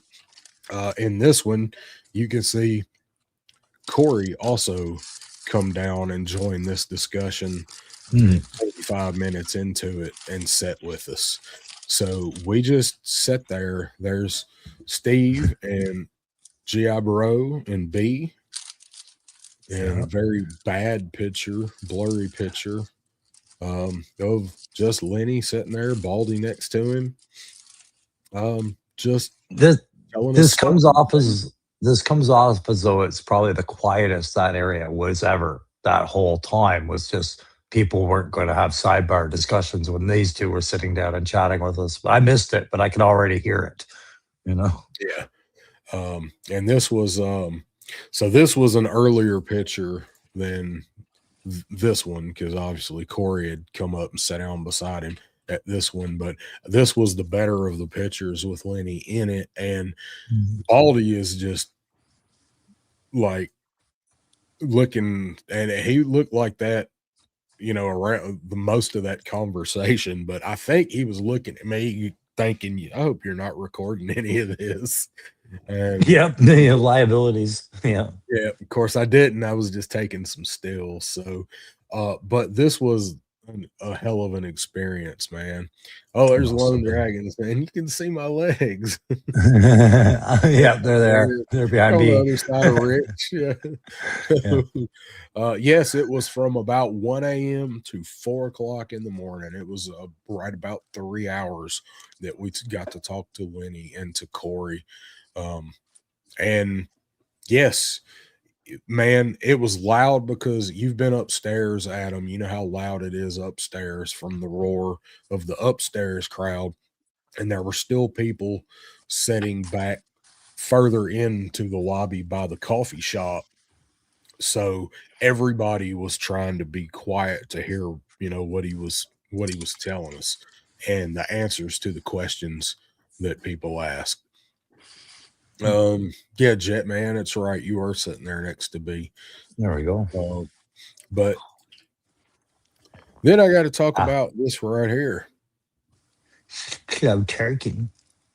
We did It do happened. Club Tarkin. There was definitely Club Tarkin this year. There was always going to be Club Tarkin this year. So I took the Cobra News Now team and had some friends join. So I got not one, but two custom Club Tarkin Grand Moff Tarkin figures gifted to me.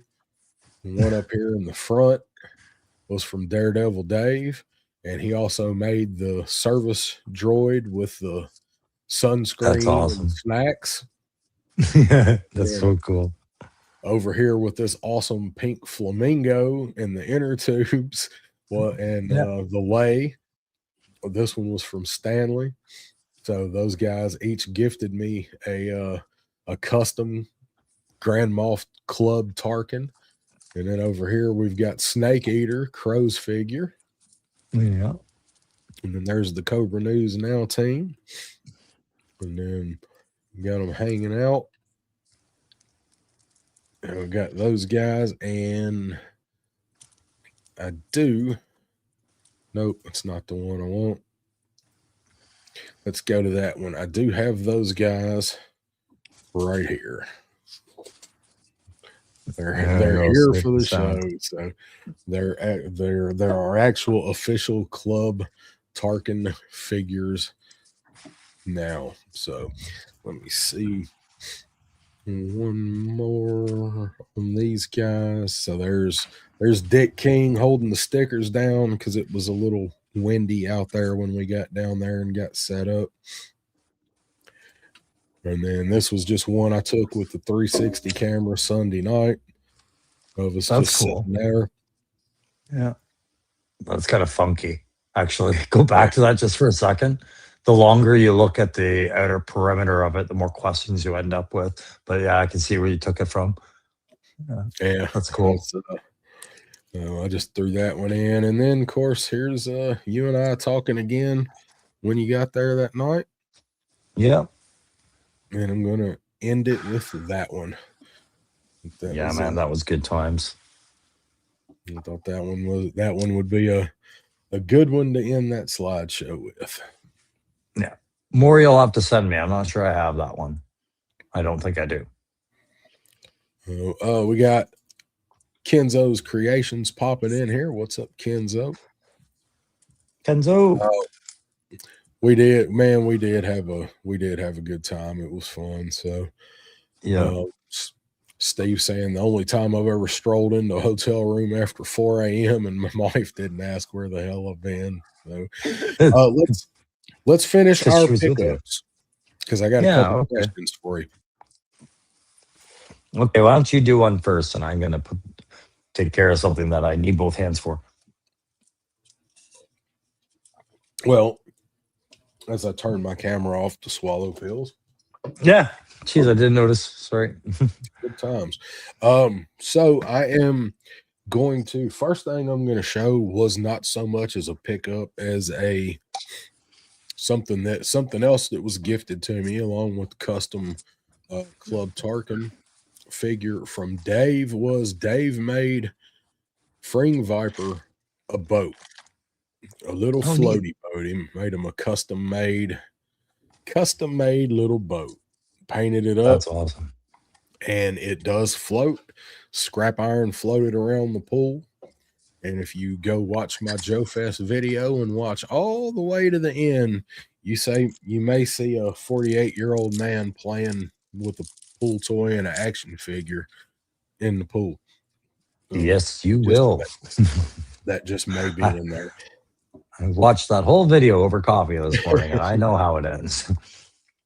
So, all right. Yeah. I've only got, as far as pickup wise, I only have 2 more things because I didn't really buy a whole lot. So I did mention, spent some time over at the Boss Fight booth, and I picked up something I've been wanting to pick up for a while from Boss Fight. I mentioned I wanted one of the Court of the Dead figures, but I wasn't prepared for the price on those just yet because I was still planning on buying that Marshall figure. But I did get this guy that I've had my eye on for quite a while. One of the who can turn down a cowboy skeleton.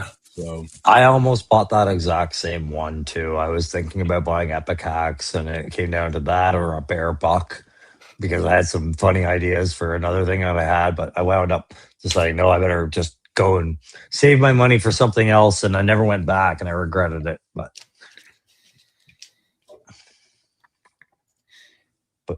whoa, why am I on full? Holy, because it's your turn with your juice. Box. My juice box. I wanted one more sip. Hey, can we talk about GI Customs? They're a fun group. We can. Yeah. So there. Yeah. So I got this. Sorry, I didn't bring the other screen over. It's somewhere back over there, but I got one of his consoles there with the clear screen and this slot to stow everything in there and whatnot. And he had a lot of stuff, and he showed off his flag, payment plan kind of reward system. We got briefed on that.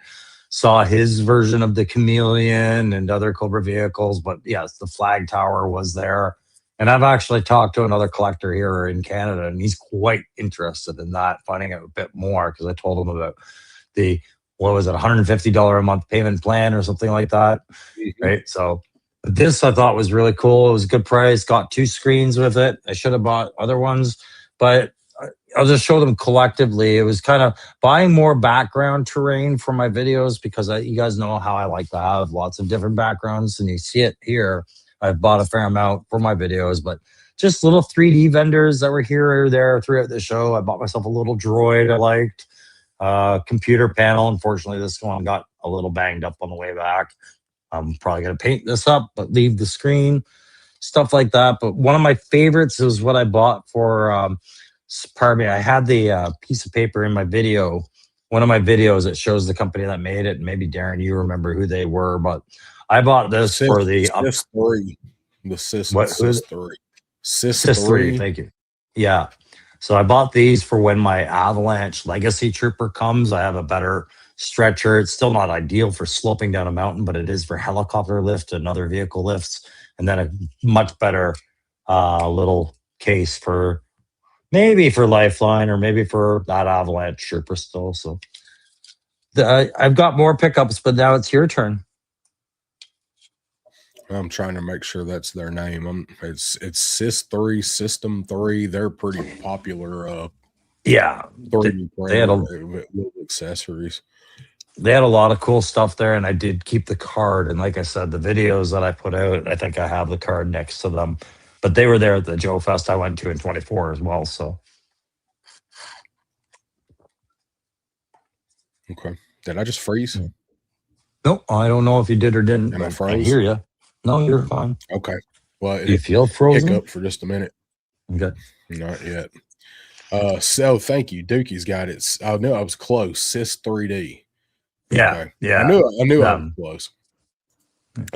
Oh yeah, I forgot when I got the Epic Hacks figure, they threw in this little mini skeleton.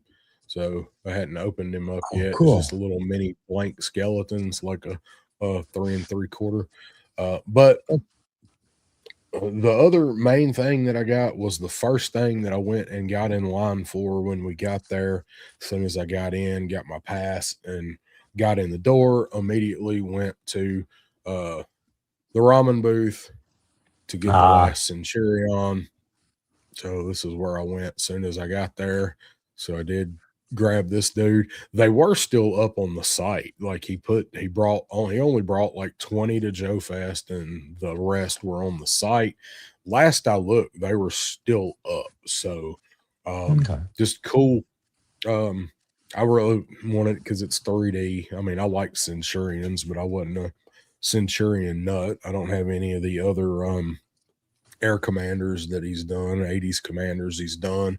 But so this dude's name is Peter Mitchell, and suspiciously looking like that Top Gun Maverick head. Oh, maybe. Used. Oh, it is. Like so Maverick is Pete Mitchell. So this is Peter Mitchell.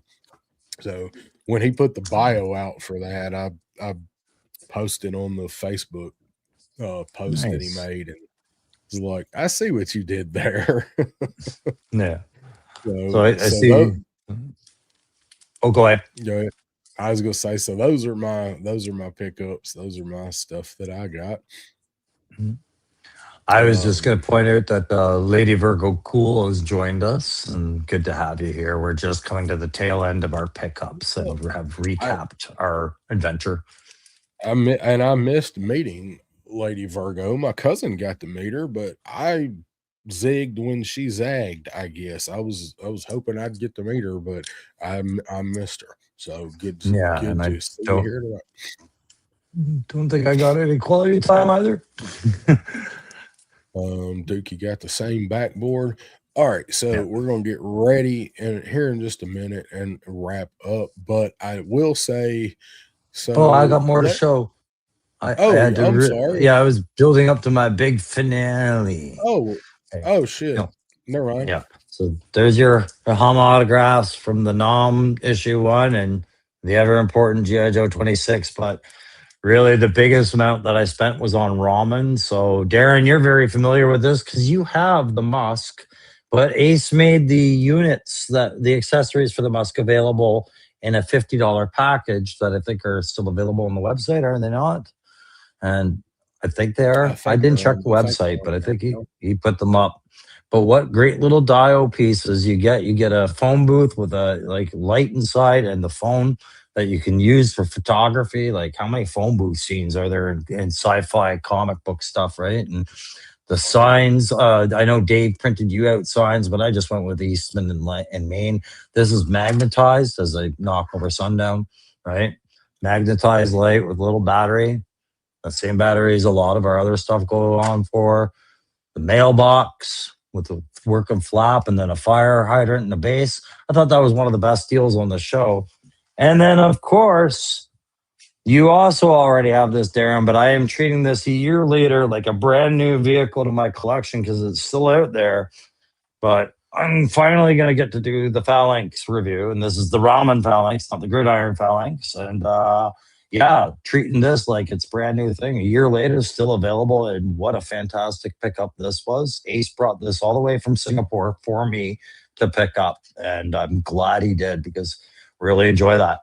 But that's it. You can take me out with the camera now. I'm going to put it back. How awesome is that blast effect, though? I love that thing. It's a bit of a headache to get it in right the first time. And then once you get it, you're like, oh, okay, I see. Yeah. Yeah, it's connecting the base of it, popping it into the peg in the bottom of the launcher. It's it's frustrating, but once you get that thing on there, dude, it's freaking amazing. I love it. So next time you're gonna have to get him to bring you the bridge layer. We'll see. It's a light tank, and a light tank to me, you know, the more I think about it, I'm like, I would never assign a bridge laying task to a light tank, but I get it for a toy. It looks cool.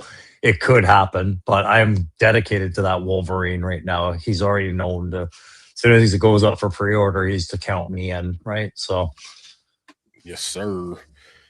So, and I got my ramen hat. So obviously, talked a lot about ramen tonight, but I asked Ace if he was going to bring some hats because I've been wanting a ramen hat, and I don't know if they ship from China, but I didn't want to pay shipping on a hat from China, so I was like, "You bring some hats." He said, "Yeah, I'll have some this time." So, finally got me a ramen hat.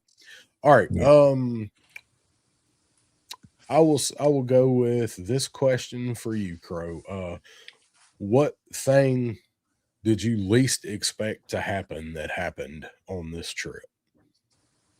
clearly my cancellations and lost luggage issues. I mean, I've had lost luggage before, but it seemed like that's just the perfect storm. So, you know, I just had really bad travel luck. What about you? Same question. I'm gonna ask the chat if you guys guys that were there, if you want to answer that and put it in there, I'll highlight them. What thing did you least expect to happen? For me, we just got through talking about it. It was Lenny and Corey actually just coming and sitting down in the lobby at like way after hours and just bullshitting with a group of a dozen of us. You know, there are people in there they knew and people in there that they didn't hanging out in that group. So it wasn't like, oh, these are the big promoters or the big YouTubers or the big shills or whatever. Like we know a couple of those guys we know who they are. These other guys are just people that are down there talking and hanging out with them. So I'm just going to sit down and we just want to hang out. And that was like the last thing I would have expected to happen, is to get that kind of time hearing personal stuff from those guys, like for as far as the industry and stuff. I find that interesting that it was unexpected to you guys. Cause I mean, I played it so aloof when I went, hey Stu, when I went to bed early, you know, yes, I missed a 3-hour, whatever, to 4 a.m. talking to Corey and Lenny with all of you guys. But I'm just glad you guys had that opportunity because I did expect that of them. They seem like the type that would when it, you know, if they were to walk through the lobby, I don't think they would ignore all the people that were wanting to have a casual discussion with them. I think it was really good that they got right in front of it and sat their asses down and had those discussions. they seem like the type. You don't tell me Corey and Lenny don't seem like sociable types. Absolutely expected that. Yeah, I mean, I expected them to talk and like maybe come down to the bar. Like I know Corey hangs out and talks because he stayed up all night doing that in 24. So, and you know, I knew that. Lenny I wasn't sure about. Like I knew they'd Sure. come, you know, talk to people and maybe come down and have a drink or two, but no, they were like mingling. They sat with a group upstairs for a while and then come downstairs and hung out with us. So I was really thrilled at that. That was a good memory to talk to those guys. Yeah, it's good you guys Let's got that. And I don't feel excluded because I got to talk to them later. You know, I just missed that opportunity. It wasn't like I didn't have opportunities Yeah, later, right? So, yeah. right. Yeah. I mean, so SCS saying, yeah, Lenny and Corey holding court, taking every question and answering everything was impressive. Mhm. Steve says the amazing reception I got from everyone I come in contact with. Didn't have the first bad experience like with anyone I crossed paths with. It was great. Yeah. And again, just to put the emphasis on that, if you guys ever meet Steve Martin at a convention, you know, you would be equally intimidated as you are amused by everything this man would do. It's all about context, right? Like, this guy is Yeah. funny as hell, but I imagine if you piss him off, you would be very aware of that too. you Yeah. know? Yeah, I would not want to be on Steve's bad side, but I can. No, It's hard to imagine Steve having one, but no, he's it's probably gentle. locked up tight. But yeah, Mhm. gentle giant. So this was a pretty standard question. You probably guessed was coming. What's the best memory from JoeFest this year? Uh, God, it's you'd have to divide that in subcategories. As a group of friends, probably the moment I walked into that room and reunited with Darren, for sure, Darren and Punk and the guys I had seen at Joe Fest the year prior, waiting 2 years to go hang out with them again, and then meeting all the new people. Like, those memories are all kind of blurred into one big, emotion, I guess. But for Yeah, channel and for the nerd side of me and the personal satisfaction of having accomplished something, meaningful, I would say it's a tie between the conversations between Larry, Steve, and Ace. Larry Hama, Steve yeah, Platt, and Ace. Those yeah, three key points were crucial. There, yeah. see how I give you like six answers to one Yeah. question? Well, that's all right because I'm gonna probably do the same thing with mine. So, and this comment right here from Adam, I can already tell Steve and I are gonna get along like a house fire. People better stay out of y'all's way because y'all are gonna bowl them over with laughter and partying. I can Just already remember, already know. yeah, you just remember you're at a hotel. There'll be witnesses and bystanders. Whatever pranks you're pulling, we'll have Yeah. victims. Yeah, I can't wait to just be witness to that. Like, Yep. Of that's course, gonna I'll be testify. It was hilarious. yeah, yeah, yeah. Like while wearing gasoline drawers, Steve says. So, yeah, right. Lady Virgo said it was her time with the peeps at the frat house. It was epic AF. Oh It was yeah, in yeah. their Airbnb. Yeah, you were The over there. frat house. Yeah, I wish I could have Yes. spent more time at the frat house and seen more of that, hang out more. But yeah, I was missing something back at the convention, and the longer I was there, the boys had to get back to. But they had a really good Yeah, Airbnb. A little bit that's tight for good. them, but it was nice. That's good. So mine, talking to Lenny and Corey will always be, that's always going to be locked in there. And then getting to meet all the people like Steve and SCS and Lone Dragon, all the folks that are always hanging out in the chats. But no, dude, my best memory is seeing you when you Yeah. come around that corner. So I knew that's the way that was going to have to go. I'd have to win a lottery or something. To down there to top that, and just after everything you had to do to get there, like Yeah. everything you went through to get down there. So getting to hang out with my bud again in person, that was the best thing down there this weekend. So Yeah, and it was nice because like I said, I was worried about disappointing myself and you and others, but especially you, like I said, because you had already had that rough year, and there was a point where we didn't know if you were going to make it, and I was like, the fuck, Darren's going to go through all of that, make it, and then I'm just going to give up trying. No, no, no, no, no, right? So I was really happy. Like I said, one of my best memories was just, I'll say it, bro hugging my bro. Yeah, right. Yeah. But I mean, it is hard to pick one thing out because there's so much awesome. Getting to see Punk and Ed again, and everybody. Everybody. We've Baldy who wasn't there last year. So just so many people there. Is just that's what I've wanted to highlight in like all of my talking about it, my video. That's why I did the thing with Ace completely separate from my videos, because I wanted him to talk about all his products, but the rest of what I wanted to highlight was just look at all these awesome people down here. Like, Yeah, we know the absolutely. toys are here. We already knew that. So but it was a good time, man. I had fun. I'm sure though everybody's going to be talking about it. We may be on other shows, eventually talking about it.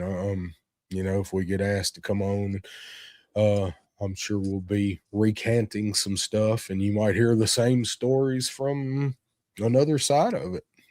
For sure. We're gonna get ready to wrap it up. We still got 46 of you guys hanging out, so hit Oh, that wow. like on the way out if you don't mind. Leave some comments. If you watch this on the replay on either channel or both, you can watch it on both. That'd be awesome. Do the thing, at the bottom. Crow, what do you got coming up over on the Crusty Old Crow channel? Doing any reviews? Well, maybe. Yeah. So yeah, like I said, the Scarlet Ninja Bang Ninja Force 2-pack review is up on there. It's been up since this afternoon. You guys can check that out to see me talk very bluntly about the ups and downs of that set. And of course, I'm going to review Sundown and Don Moreno here, and going to have to give my thoughts on the other stuff I bought. One of the things I did buy that you guys, I didn't mention it because it just was running out of time, but you're gonna see this pretty lady in the background a little bit. I know Punk's probably turned us off by now, so it's safe to talk about Pandora. I finally got myself a Pandora, got her at a really good price, and I'm pretty happy with this figure. I mean, she's not beautiful, she's gruff, and I like that about her. So might throw her in a couple of videos. I just don't think I'll do an actual review on her. I know you guys let me know in messages at some point if you want me to review it, but she's been out for a while. And of course, the Wolverine, not the Wolverine, the Phalanx review. I did tell Ace I was going to treat this like a brand new toy and throw my spin on it, and I'll do that. That's what I got on the go. What do you got coming up? Got any reviews coming? Yeah, I might have some. I will say though, this wave, the Joes, I've still got Airtight, Sundown, Hydro Viper, and Overkill. He's open. I showed him last week with me and Pop, but I hadn't done reviews on any of those, and I will probably do the review type of review I don't love, where I just go ahead and open them. And the way a lot of people actually do it is just open them and play with them, mess with them, give my thoughts on them, quicker review. Because I'm want to get these guys out, so I'll do something with them, but it's not going to probably be my full 30-minute review, but that's first, is getting those guys out, and then Centurion and Skeletron Trooper, those are going to be the ones. So I hope I can get all those up this weekend. I doubt it, but I'm going to try. And I will say, Lone Dragon saying, after y'all click like on this, mind giving my gym birthday karaoke video a like. So I did watch that. I did. Can I like watch it more than once? Yeah. Oh, one thing I it, forgot to mention. I'm going to have a guest on my channel coming up soon. It's the guy I've been buying my extreme diorama sets from, used here in Ottawa. He's also one of the largest GI Joe collectors, I think, in Canada. And Woody Triple Two follows him. I can't remember the name of his channel. I think it's the Toy Collector or something simple like that. I just know him by his first name and doing business with him. But I'm going back next Thursday, I think, to go pick up my last set from him. And he's agreed for me to do an interview with him and show you guys a Woody scale collection that looks very different. That was something I meant to mention earlier. nice. Yeah. Nice. Lone Dragon saying, type in the keywords Samantha Newark birthday karaoke JoeFest 2026 and you'll find it. He just sent me a link. So,